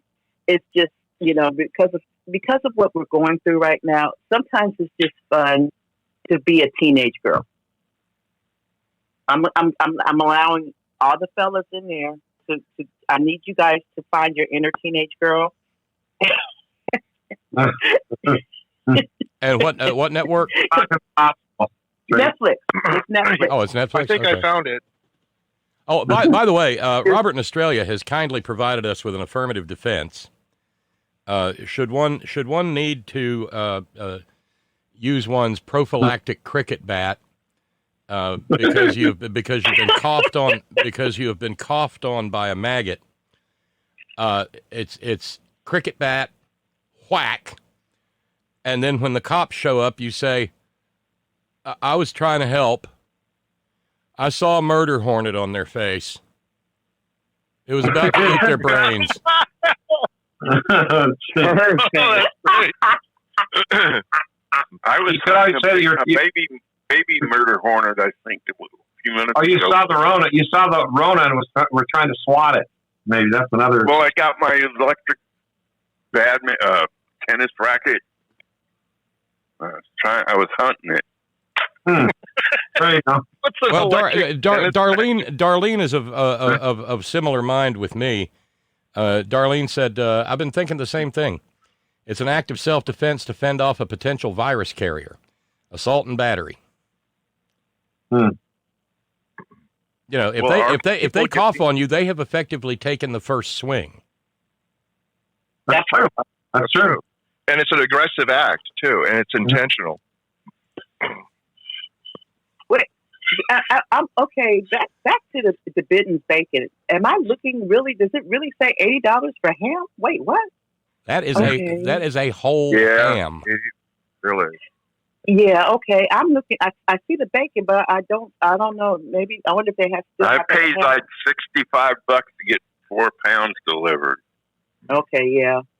I got 3 pounds of it socked away.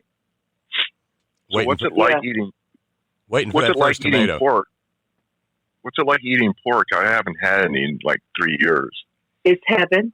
I know. I used to love bacon, but I gave up on pork. I gave up on red meat too. a little poultry and a little fish, and try to keep the fats down. They did a study on Norway during the occupation, the German occupation in the 40s, and they found that cancer rates went down because the Germans took all the pork and all the red meat. My sister died of colon cancer. She was a red meat addict. She loved it.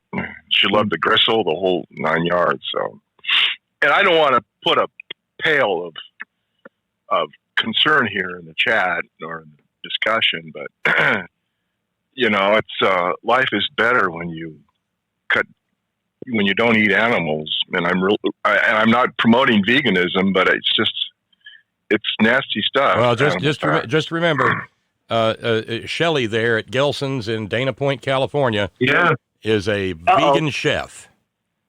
Yeah, and before you know it, Otto, you're going to be pushing the flat earther on everybody here in the chat, you know? No, the vaxxer stuff, but it'll be like really weird vaccines.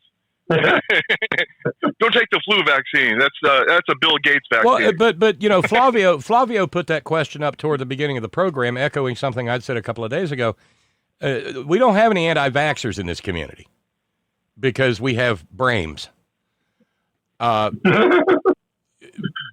the fact of the matter is, when they stood there and said, Mike Esper, the Secretary of Defense, said, "I will deliver a coronavirus vaccine at scale, whether it works or not." What? Who's going to line up to take that? Who isn't a maggot? It might be Lysol. I'm not kidding. They can't. I don't have any. These fuckers can't be trusted to get that right. No.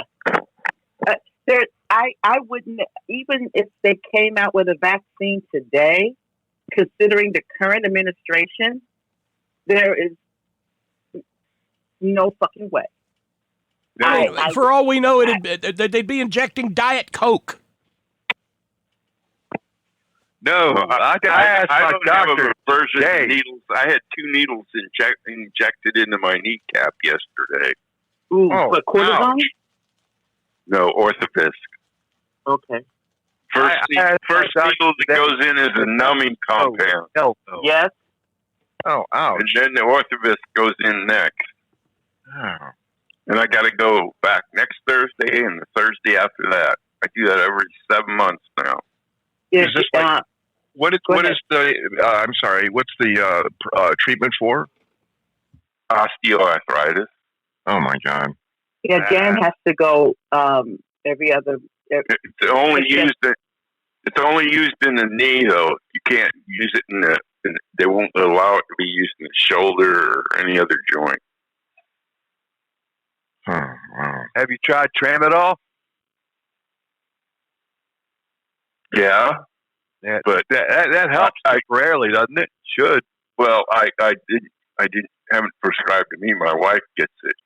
Oh, okay. Yeah, well, it's usually via injection into the source of the pain. And yeah, it helps, but it's just a temporary fix. Well, this is a lubricant. Like I say, it's knee grease.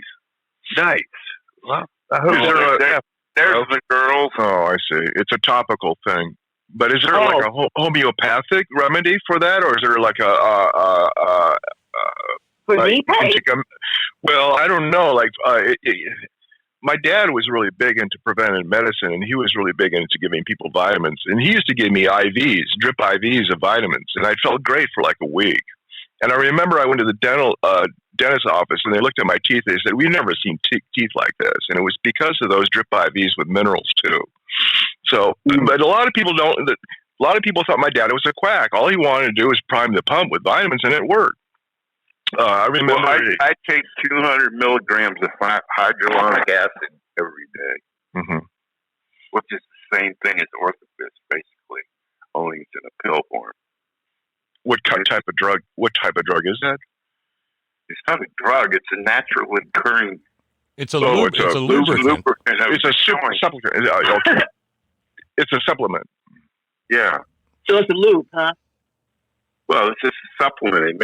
It helps with my elbows, my shoulders. Yeah, I'm just being awful. Has anybody tried CDB as a topical for joint pain? Does that help? It does. I just can't take it. There's a company out of California called CBDliving.com, unpaid product placement, and it's expensive as fuck. But it, I've got too bad Bernadette left here. Oh, she was in here. She makes a salve that's really good, according to John. Oh wow. She lives over in Garberville or something on the coast. Oh, Bernadette, yeah. So so I've got those ruined discs in my neck, and it's been getting worse and worse lately. And consequently, I've been using. I found this stuff while I was down in Alabama, oddly enough, and they've got a BioFreeze roll-on, and I use it. I use it probably first thing in the morning and before bed. So you guys, I'm going back to, summer school finally starts for me on Tuesday, and I'm taking 2 classes.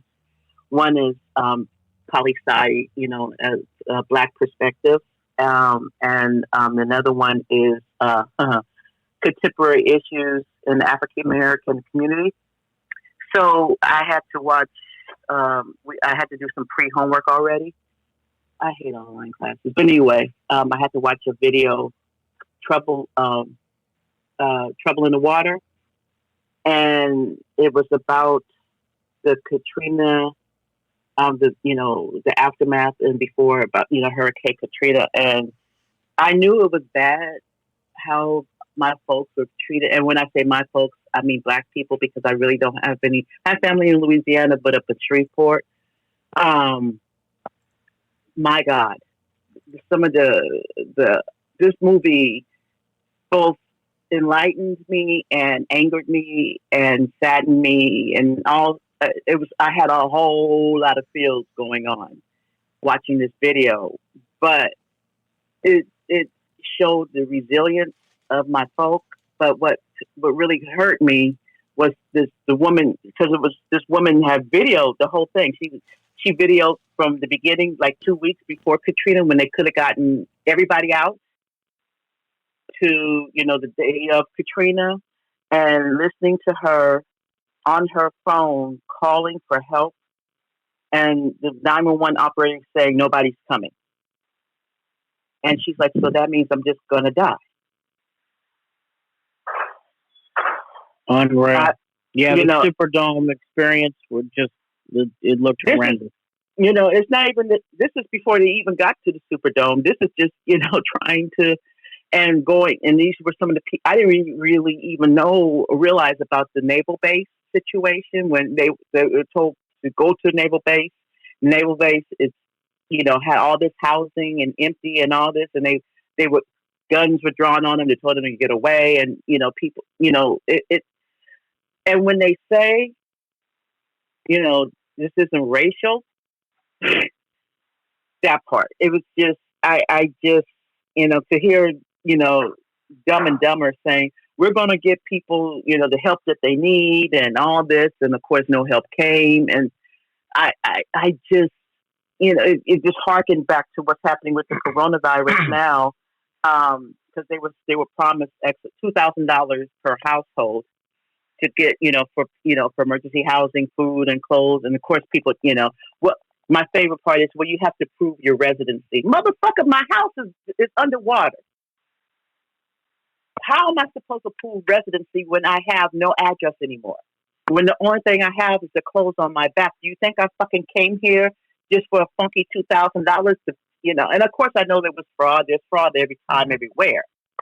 Half and never. Give people what they need and sort the rest of the shit out later. Yeah, but Tracy Brownie was too busy doing a great job. Do you guys remember Barbara Bush's quote when they all moved into that was so bad. Not the, Wait, yes, well, I forget. What is she? What did the Quaker Old Sky look? Quaker Old Sky say? She said something.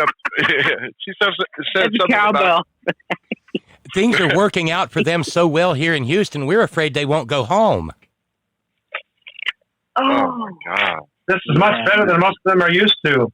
That's it. Yeah, right. It's working out well for them. Yeah, that's what you said, man. Yeah. But that's how those people think. That's how they think. You know, God, they're so isolated. Attitude. Yeah, but they're so isolated. They're in their little rich bubble. You know. I'm. You know, this class is going to give me a whole. I'm already almost ready to feel triggered because basically basically the class is about, you know, what affects us as Black people and how racism is actually, you know, deadly to our health. It's detrimental rather to our health, and we all know, you know, and aside from the violence, you know, that's easy. We all know about that, but we're talking, you know, access to health care, access to decent food, access to education, access to a whole lot of stuff that is, again, you know, detrimental to our health. And so there's a book. I just got it on. One cool thing about this class is we're not required to buy any of our reading material. It's already basically on, you know, we just read it. But there was this one book called My Grandmother's Hand, and it's about the ongoing and lasting effects of racism on my community. And I got the audio book because I have a membership to Audible. My God, if anybody gets a chance to either go to on Audible or read it, it's just basically the guy's like saying, if you have a problem with what, you know, talking about the effects of racism on Black people or Black or brown or indigenous people in this country, then you can't read it. And we're talking about white people or just Black people in general, because there's still Black people who still think that racism is an issue. Cue in Ben Carson, name your house, your Uncle Tom, you know, insert Auntie Thomasina or Uncle Tom Negro in there.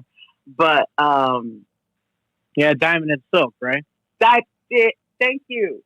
Oh, did you do your homework? Yeah, that would be. Did you listen to Frangela today? Remember, their name on this program is Paste and Polyester.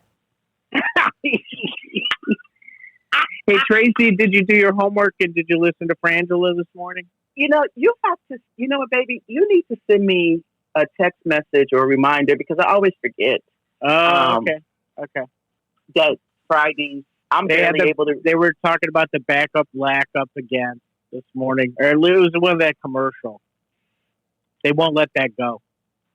Which one? I did. What? Oh, about? It's just you know, Stephanie says, "Oh, who's my backup and black up?" And then they chime in. Oh, we're here. Or whatever they say. So they're cooning.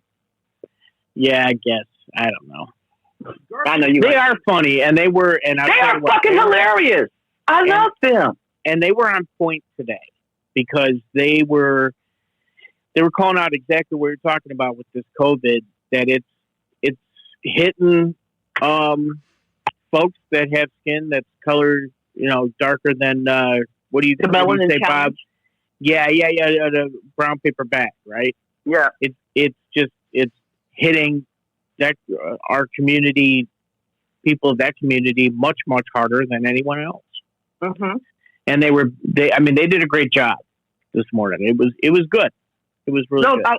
Again, like I said, I forget about and I have what is the TV the station that they're on? Free Speech TV. Yeah, because I have. If you go to Free Speech TV, on you could watch it online, right? No, I have it on Roku. It's one of my stations. Oh, there you go. on Roku. It's just, again, I always, and I'm awake. I just, I just forget about it. But you guys, Fridays with Frangela. Fridays with Frangela, and I missed them because when they were on K Talk, and especially because they had their own show. I think it was either Saturdays or Sundays, and I would call in. And we would have a high old good time as long as you can talk on radio without beef. But actually, I used to be able to talk longer than most. They wouldn't cut me off because it was Sunday, so not a lot of people are listening. But still, I miss them because they're fucking they're funny and they're intelligent. Funny. And, very indulgent. And, very poignant. Tracy, I was going to ask you, weren't they at the? I think they were at the Sexy Liberal show just before the 2016 presidential election.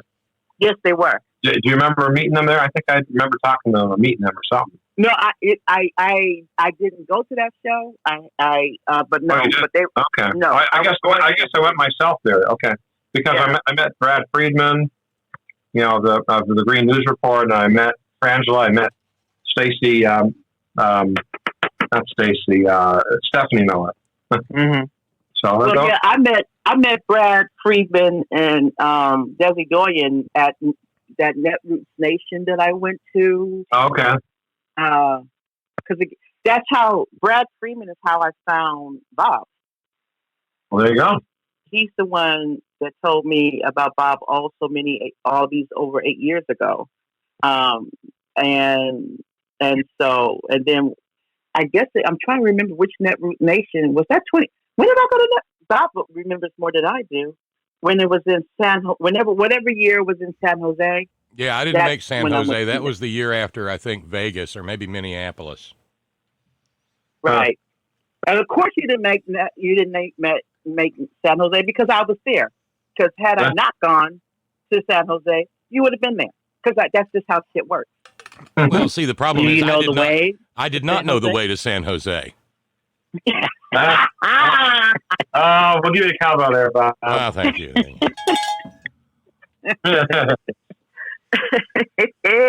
Hey, Bob. Yes, I have exciting news. Remember that wonderful, amazing recommendation that you wrote for me for EOP? Mm-hmm. Well, I got in. Yay! Wonderful. So, thank you. I just got the email yesterday. So I had to send in my proof of lack of income and stuff.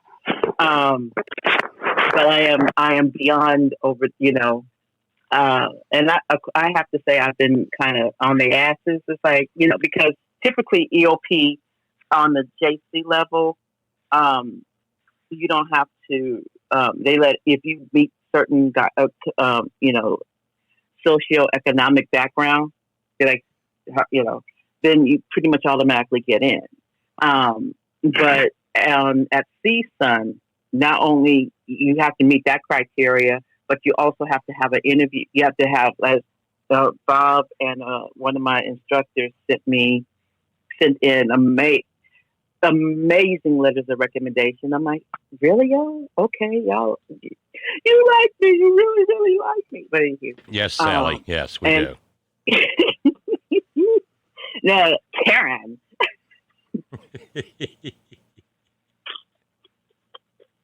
But so yeah, I'm curious, Tracy. In your travels, have you run across any of these COVIDiots who are militant anti-maskers? Have you seen any? No, fortunately. I mean, and like I said, I live in Encino, and by and large, the San Fernando Valley, at least my part of the San Fernando Valley, these people got sense. I have yet to run in, have yet to have anybody not have on a mask in the store. There's no question. Let me just put it this way. I have yet to walk into a store without somebody, because I actually, the other day, I almost walked into the store without my mask on. I had it in my pocket. And this was a while ago. This was still, and they were just like, hey, don't forget your mask. I'm like, oh, sure, no problem. Now, I have noticed there was this one, her name was Karen. And so Karen, no. That's not the right voice for Karen. Karen, I had a Karen voice because Karen, there's Becca and then there's Karen and so there's a Kayleigh, and Karen speaks like this. How dare you, speak to me in such a manner where I want to speak to a manager right now. I need to speak to a manager right now. Because there's the undertones of Valley Girl, because she grew up, in the Valley or what have you, but she's toned down some of that. So there, depending on how upset she gets, if she goes into Valley Girl, but for the most part, she speaks like this. It's kind of a, what's her name from Gilligan Island? What was the rich people? Ginger. No, not Ginger. The Howl. The Howl. Yeah. Lovey Howl. Love It's like, and so she walks into the store now. A few weeks back, they were no longer allowing people to bring their own grocery bags in the store, but they were still charging for bags. But then people started complaining, myself being one of them, like, wait, you're telling us that we can't bring our bags in, but then you're going to charge me for bags? Because, but this woman walks in, she had on her mask, so she did comply with the mask, but she walks right in with her grocery bag. And the clerk was like, this bitch is too much for me, so I'm just not going to fuck with this. But that's that's the only infraction that I have seen, was somebody walking in with their own grocery bags. Where's Scott? Is he okay? Not in this evening. I haven't heard Scott yet. I talked to him earlier this week. He called in this week, didn't he, Bob? Okay, because isn't he usually on Friday on the front porch? He wanders in sometimes, but he also keeps really weird. His days and nights seem kind of bass-ackward sometimes, based on what he said. So he may still be asleep. Oh, okay. Let's just hope the squirrels didn't get to him. Yeah, no. Very dangerous suckers. What about squirrels? Wait a minute. That's a joke. Wait, what? Okay. What did I miss about the squirrels? He's got some squirrels outside of his apartment complex he feeds, and they can get very aggressive and grabby, kind of like maggots. Hey, what I think I said. So I heard two things the other day: nuttier than squirrel shit. Oh, I like that. I'm going to use that. I'm stealing that. And okay, and here's another one that my friend told me: higher than giraffe pussy. Ooh, that's really good. That's one for Joey. Giraffe. Yes, Joffrey. Giraffe. Well, giraffe, unless he's he's transgender and had the surgery, he should not be. Yeah, that's true. I guess it is a male giraffe. I guess it's a male bonding thing between him and giraffe breed. So I have a TV series from Netflix, and it's only white people because it's German, and it's called Dark. And the drummer of my band, I think that's on the list of the shows. What is it about? It's these kids start disappearing. And maybe that's all I really need to say about it, but it's German, but it's English, overdub. Yeah. And it's slightly better than the old, Japanese overdub. It's kind of annoying, but it's still, it's fine, and the way they do it, I mean, it's fine. But the story's very, very interesting. It's got a little bit of fringe in it, I would say. It's time. It has to do with time. flexibility of time. Oh, by the way, Tracy, you just got a note in from Lady B. Tracy, though, nailing the Karen voice. California Karens are a bit more measured because it's warm there and you have some of the best vineyards in the world. But yeah, the patronizing and condescending tone, the exasperation, all of it. A+, Tracy. P.S. Tell Scott not to let the squirrels, wait for it, drive him nuts. Groan. I have a suggestion. It's going to be warm here next week. We got a weather alert today. It's going to be 105 by Thursday. Oh, yeah, it's going to be nasty hot next week. Oh, my God. I wonder if it's going to be like that here in Portland, too. We usually get it here when you guys get it, but not quite as bad. Maybe 5, 10 degrees. Well, it's still May, though. Well, not for much longer. Oh, So they'll be smolicking and larping and tossling all over the beaches. That's right. So I just posted in the chat the 20 undersung crime shows to binge. So and I, being a student has its privileges about discounts. So I basically got a 4-year subscription to the Atlantic magazine for I think $10 or something like that. Ridiculous. I have been so into this magazine. It's amazing. I also got a discount on my Apple Music. So instead of paying $10 a month I now only pay $5 a month for it. And so, being a student does have its privileges. Unfortunately, the school shut down before I could get my ID. But I think, from what I understand, certain offices are going to be open, like admissions and records, because there's only so much you can do online, So I think, I'm not sure how they're going to do about, but the classes, except for, performing art classes and labs and stuff, those classes they're going to have on campus, because you can't, unless you have the equipment to set up and do dancing in your apartment, you have to be there. Chemicals and chemistry, right? Can't really do that. You can't do that. You cannot do that. And I'm wondering, did you hear about I think it was a CSUN student who, because since face masks are, at least in Los Angeles, mandatory when you go in and out of buildings, public spaces. So somebody invented a face mask for deaf people, so they can, read lips. Who thought about that? The things that us people who are, who are not hearing impaired or anything, if you're a deaf Why would a face mask hurt somebody from reading lips? If you're trying to read somebody's lips, if they have on a face mask, how are you going to? And if you don't know sign language, and if you don't know sign language or what have you, or if you rely on reading lips and sign language, So I don't think it's going to stop much of your particles coming out of your mouth. No, it's clear. No, the mask is clear. Oh, it's a transparent. Oh, okay. Mm-hmm. Mm-hmm. There you go. Mm-hmm. Who would have thought of that, right? That's what I'm saying, because there's things when us people who don't have, certain impairments, we don't think about.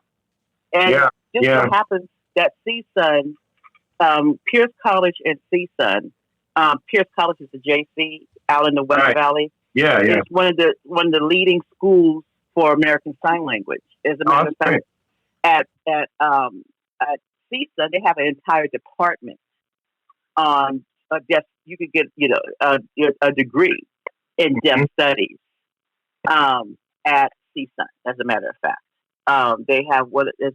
I wouldn't be surprised if we've had all these.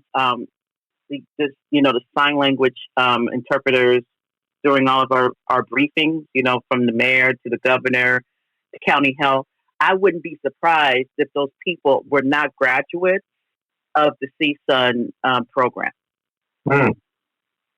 That's great. That's great. Yeah. another mask I've seen, this was developed by apparently the Israelis.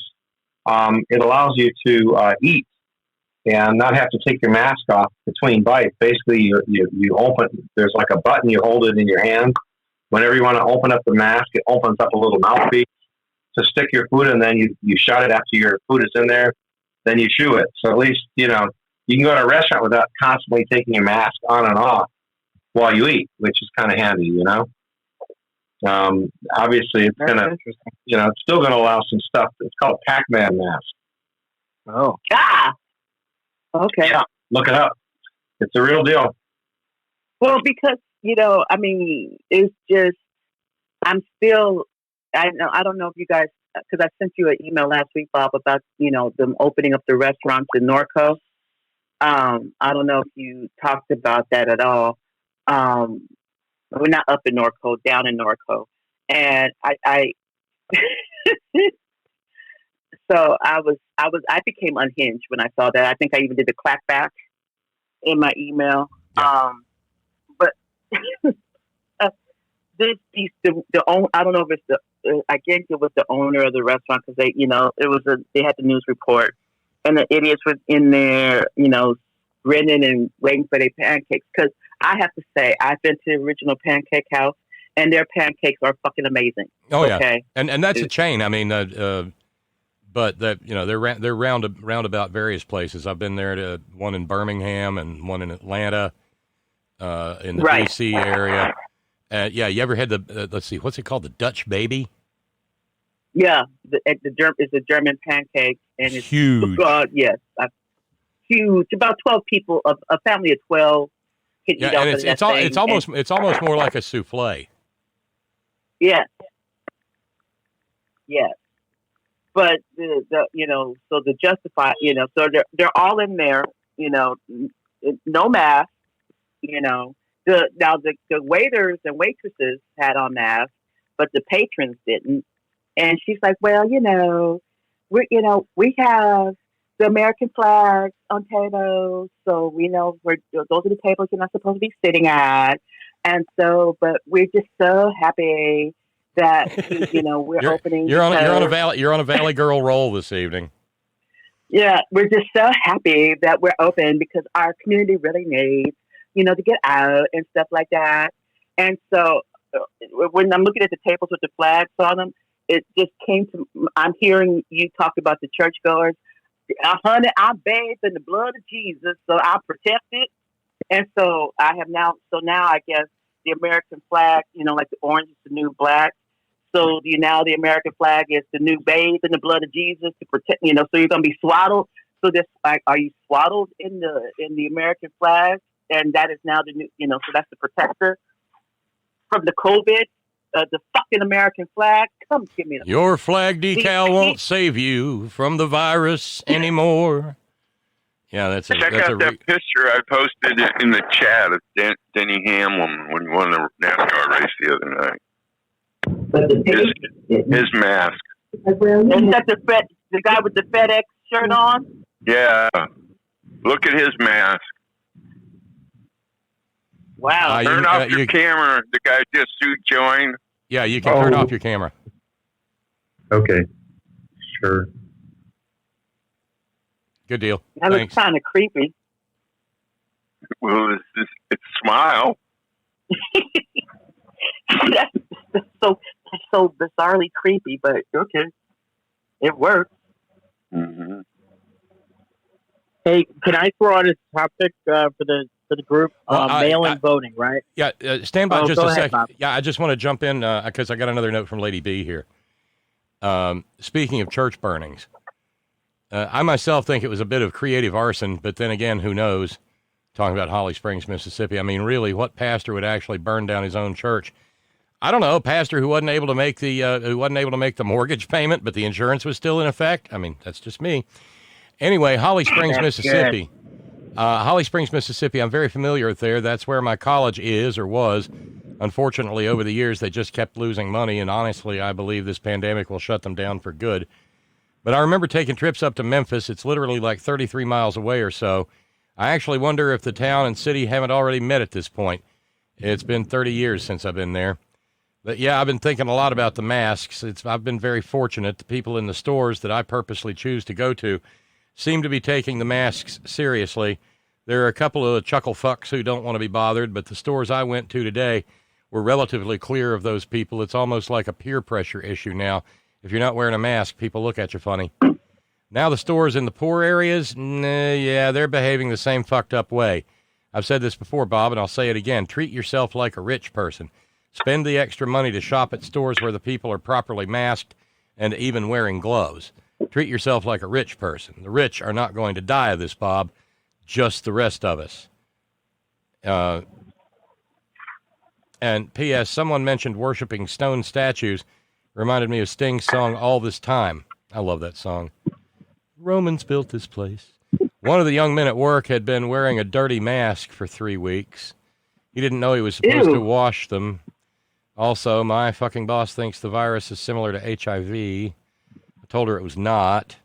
Then we all agreed to just wear our masks and do our fucking jobs. We desperately need good leadership at the top, says Lady B, and she is correct. Instead, we've got what we've got. So, I just wanted to make sure we got that in there. Chris, what were you going to say, bro? Yeah, go, Chris. Well, so mail-in voting, right? So, COVID Caligula's on his high horse about how evil it is, and everybody's going to cheat, and all the Mexicans are going to vote, and blah blah blah, right? And for me, it's okay. We all know that as voter participation rises, the chance of Democrats winning elections goes up, right? And the chance for Republicans goes down. But do you think there's something more nefarious in the works as far as working with the Russians to hack the voting machines, if you want to even call them voting machines, Diebold or whoever makes those damn things? What's everybody's thought on that? Anybody? Sure, why not? I mean, they're all hackable. We know that. There was a teenager that it took him less than a minute to hack it and change a vote, right? Yeah. Right. I mean, like you said, the only way Republicans win is when they cheat or when they keep people from voting. Because again, and that's one of the arguments that I get into with my Trump supporting brother-in-law when I do decide to speak to his ass. It's like it's getting harder, isn't it, Tracy? It's getting harder and harder, and so it's like if Republican policies were so fucking amazing, then why the fuck do they do everything in their power to keep people from getting to the ballot box?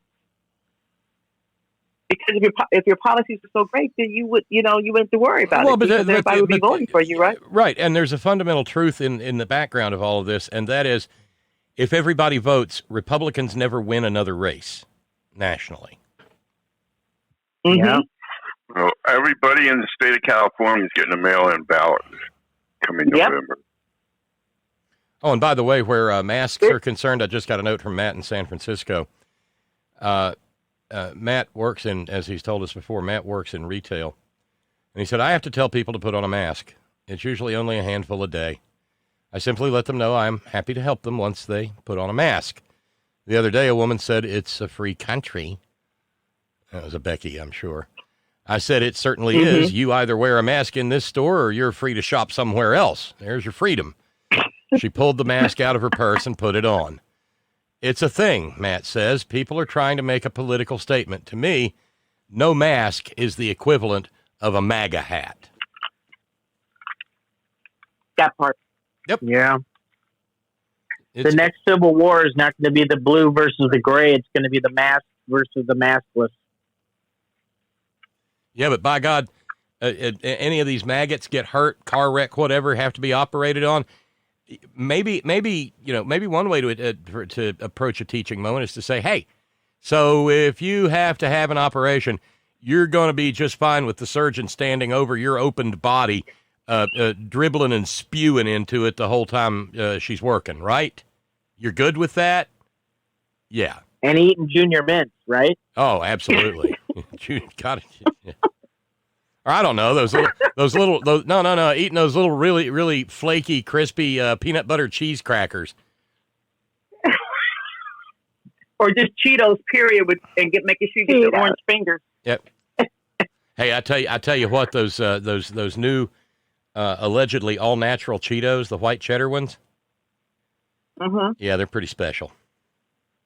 Are they really? Oh yeah, they're real good. I haven't seen those yet, but yeah, it's still, because I have to say I have been stuck on stupid this week with my eating, and so because I've been stressed, but so you know how I've been doing unpaid product placement for Omaha Steak. Yo, Bob, why come they have chicken fried steak? Oh, yummy! And why come it passes the black people seasoning test? Now what? The black people seasoning. In other words, yeah. There's I taste. I can actually taste seasoning. There's a couple of things that we ordered that I'm like, y'all don't know what salt is, but on the chicken fried steak, yeah, that's not the issue. They got it right. That's what we have. Yes. Oh my God, and they're crispy. Oh my God, it was just. Chicken fried steak. And homemade mashed potatoes, get out of my way. Homemade mashed potatoes. Yeah, get out of my way. Just so Jan, she ordered some more chicken fried steak, and I'm like, baby, please stop ordering this shit because I'm going to keep eating it. But yeah, I have to say, of course they're a little bit more expensive than the grocery store. But for years, has anybody else ever ordered anything from Omaha Steak? I did a long time ago. My dad said he was very disappointed. I got it for him for his birthday, and he actually said he was disappointed in it. Well, so I had to go back. Yeah, and this is the first because there was a run on beef and all this other stuff a few weeks ago. But so we ordered, and I have to say, we had filet spring rolls, which were rather special. But the filet steaks were just, I'm telling you guys, it was the best, most special one. And again, I'm not a beef person. I've never really been it. I don't ever have to eat beef ever again. But every so often, some charred meat. Yeah. Well, I tell you what, Agnes was tickled yesterday because the little cafe over across the river finally had what they call their soul rolls again. And oh my heavenly the soul rolls? Yeah. Oversized egg roll wrapper stuffed with black-eyed peas, collard greens, rice, and chicken. And deep fried. Ooh. Wow. And they serve and they serve it with like a tangy homemade Dr. Pepper barbecue sauce. And Agnes was very terrific, happy. Bob. Oh, they're crazy good. And I've never heard of anything like them. But the chef there comes out of New Orleans via South Carolina, and fantastic.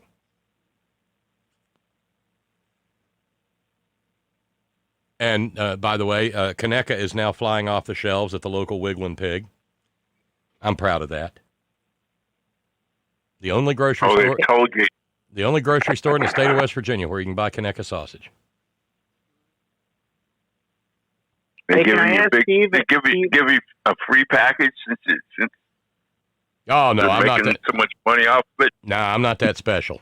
I'm just proud to have accomplished it. Can I ask Steve and Georgia Stand a question? Oh, please. Steve, how are the latest polls looking, for the presidential election in Georgia? He's muted, so I don't know. Well, he unmuted. I thought, Steve, you there? Yeah, I'm here, brother. I'm sorry. I had the internal mute button on my headset. Let me do a deep dive on that. Are you going to hang out for a bit on the After Porch show, and I can give you a more concise answer? Yeah, all right. I got well, okay. There's a second question goes with that. Is Kelly Loeffler still deep back behind Doug Mouthful of Collards Collins in the Senate race? You know, I've kind of got mixed feelings about that. It's like choose the lesser of the two evil devils, you know. But whoever wins is going to be running against. What's the guy's name? Ossoff that just from that when it went up against Newt Gingrich's district. Yeah, barely lost. Barely lost. Yeah. So I didn't know how to strategically play that at all. You know, I try not to jump lines. You know, I don't think it's dirty pool, but a lot of people do it with open primaries. But I didn't this time around. I threw everything behind Ossoff or however. Ossoff, right? Yeah, Ossoff. Yep. He seems like a good guy. You know. I worked my ass off. Yes. I worked my ass off. Yeah, comparatively speaking, compared to Collins or that other crook, Lady Crook. Yeah, what's up with her? How is she squiggling away through this whole stock insider trading deal? It sounds like she's just flown right under the radar. Nobody's paying attention to her. She has came out with some lame excuses, Chris, that really don't pass the smell test for me, but for Mitch and the gang, I guess it's okay. The only one they're really throwing under the bus is, and help me out, Bob, I can't think of his name. Barr. Yeah, right? yeah, Barr. him. Yeah. They're not really throwing him out of the bus. They just kicked him off a committee. Yeah, they took away his chairmanship. Yep. Things are not looking too good for Martha McSally in Arizona. No, apparently Clorox Claudius was pissing and moaning to Mitch McConnell about her.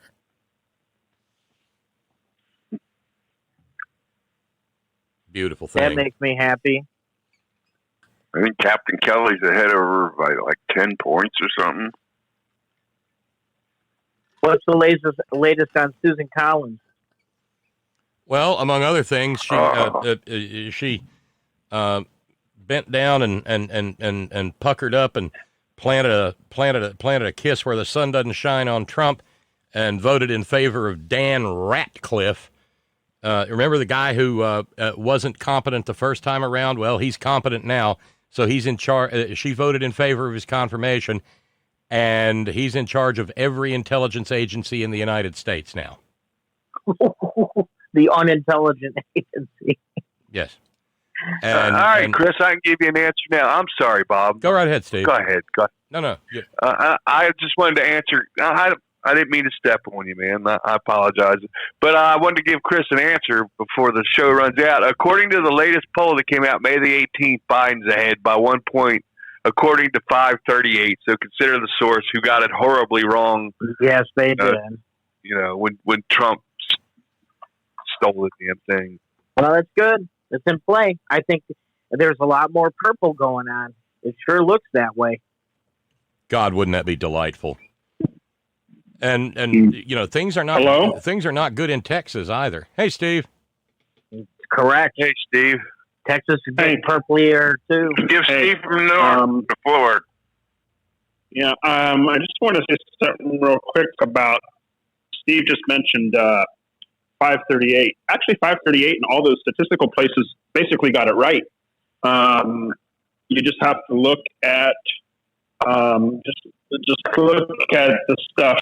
Just look at what they did. The problem is those statistical things. First of all, there's margins of error. Right. If you hang your hat on it, you're setting yourself up for heartache too. Well, but the other thing too is that when you have the Electoral College, that right. I mean, remember in terms of votes, Hillary won.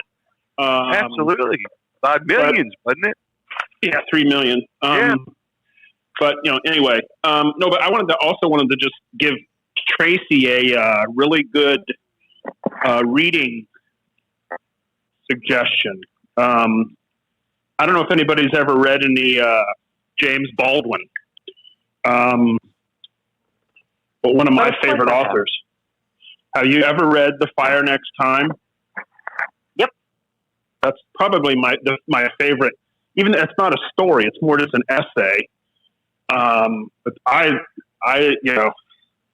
that was probably the favorite thing I read of his. I liked Another Country a lot, but I like The Fire Next Time a lot. And I think he personifies a lot of the stuff you were talking about. Because I think, and I will admit, well, let me step back a second. I was at a point in my life. I thought, well, I thought most black people hated America. Oh, yeah, I know. But I remember my ex, his mom and I were talking one time, and she says to me, she says, I love this country. I just don't like the shit that it does. And that really was an eye opener for me. That was a long time ago. One of the things, I was talking to a friend of mine about this, and he said that he had, I don't know who told him this, that I know who it was. It was my friend's family's from Ireland, and he had a cousin from Ireland say that he thought Black Americans were among the most forgiving people in the world because of, to have what's gone on for 400 years and still basically be here and say, I'm not leaving. And I've come to agree with that. And I'll tell you, I've had these, conversations with myself. And one of those conversations has been, if I were a black man in this country, I'd be dead. I couldn't survive because, I get angry at shit now, but I would be so angry at what constantly goes on. And I remember what really got the latest thing, obviously, was the Ahmed Aubrey thing. And I thought to myself, how? And I am I still on? Hello? Yeah, you're good. Yeah, Steve, we can hear you. We're listening. Yeah. Okay. When I saw what that happened, and I heard Tracy in my mind, and I thought, how in the hell? How? And I'll ask Tracy this question, and I'm not asking her to speak for all black people right now. I'm just asking what she thinks. No, that's her job. Particularly as a black mother. Well, particularly as a mother with a black son. I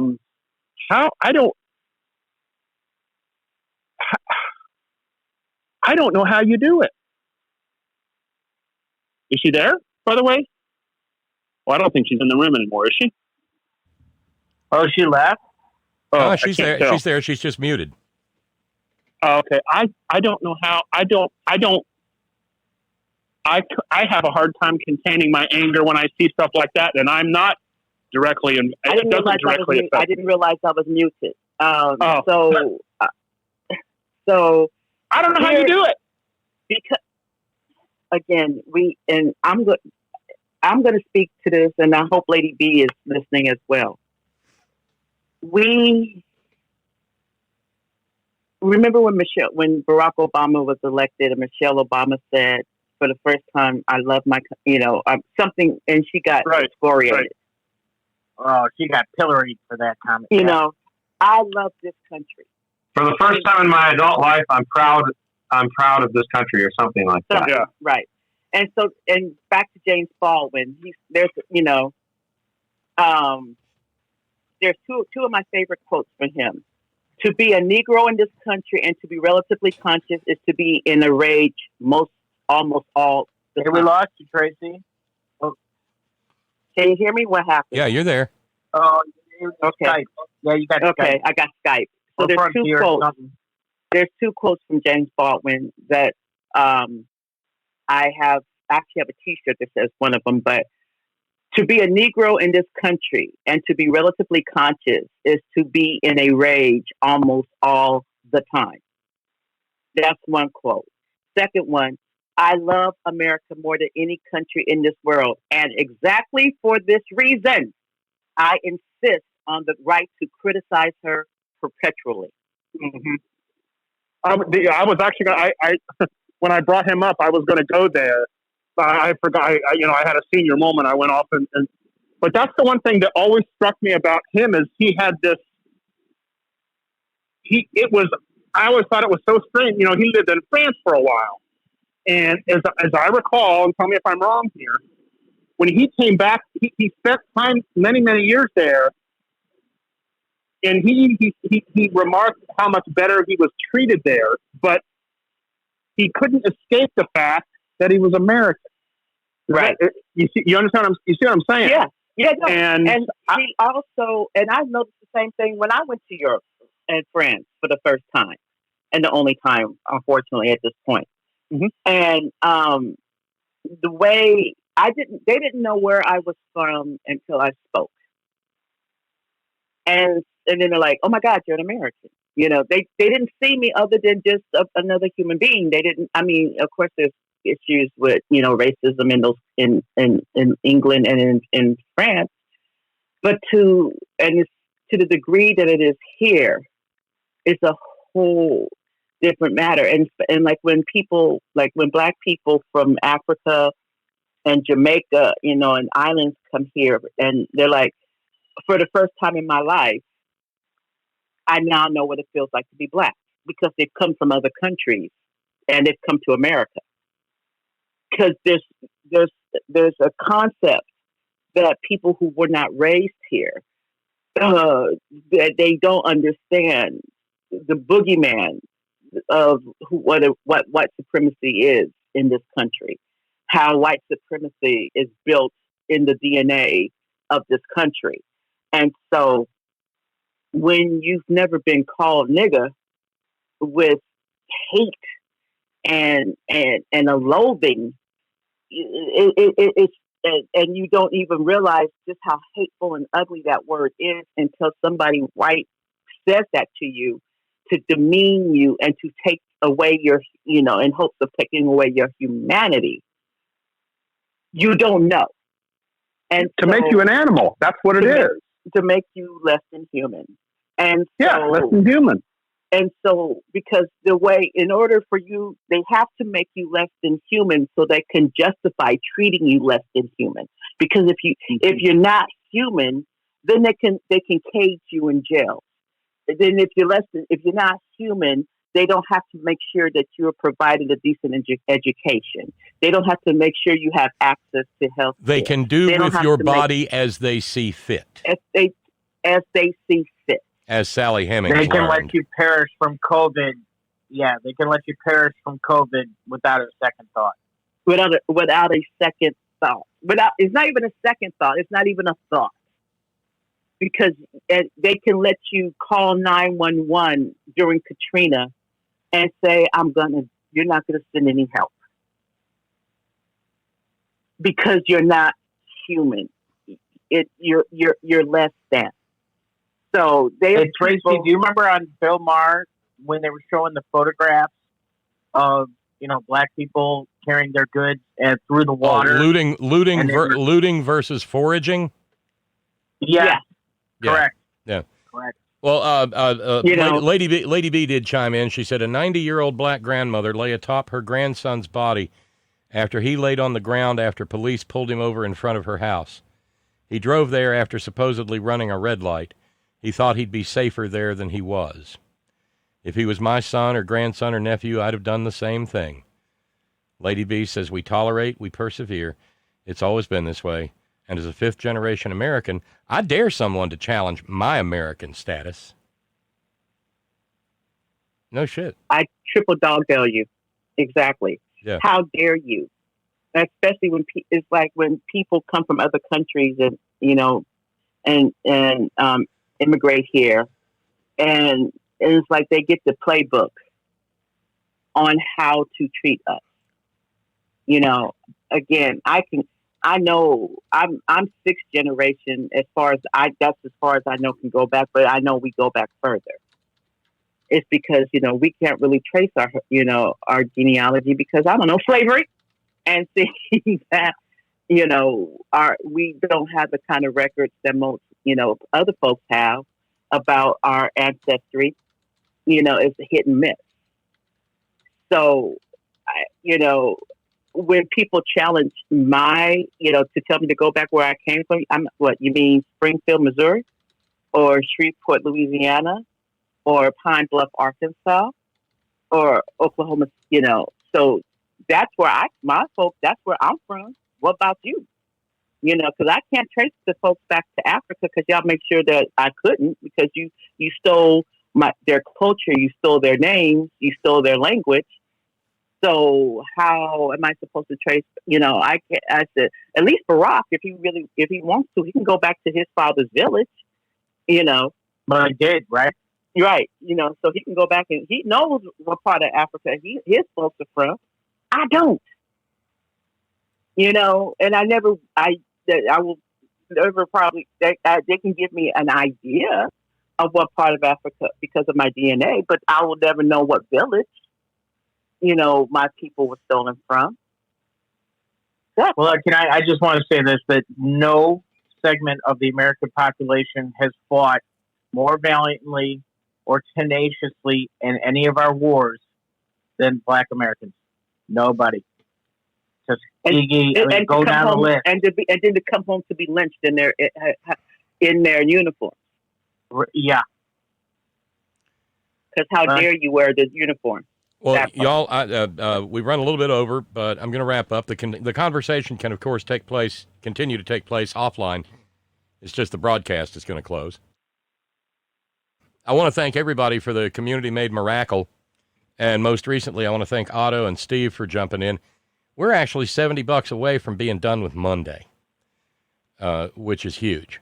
And if we knock out Monday, then maybe we can have some fundraising free radio to end the week if we keep this up. So thanks everybody. Thanks to all of you. Thanks to everybody for jumping in on the front porch conversation. I just had a late breaking note from Lady B. She said I'd call and do a rap battle with Tracy. We'd just spit the truth all day. But y'all have a good weekend. Thank you, Lady B, and that would be something for the ages. Thanks to all of you who share your precious finite time engaging in the program in whatever manner you so choose. Thanks to our all-volunteer staff. Thanks to Steve and Sparky in the chat room. Thank you to Sparky for manning the lightsaber in the old holler tree we sublet from the Keebler Elves.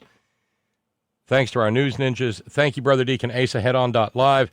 Thank you, John Fox in Australia. Thank you, Ben Birch, whiterosesociety.org. Thanks to the hardest working, bravest people I know, the men and women of Coal River Mountain Watch, CRMW.net, 20-plus years at the forefront of the struggle for human rights and environmental justice in Appalachia. And always, always, always, Gina, it's all for you. Stay safe, stay home, especially this holiday weekend. People are going to be going nuts.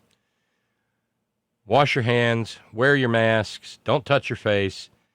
And for the love of God, if you see anybody without a mask or wearing a red hat or a Trump shirt or anything like that coming towards you, get away from them, avoid them like the plague, because they are. Later, y'all. Have a great weekend.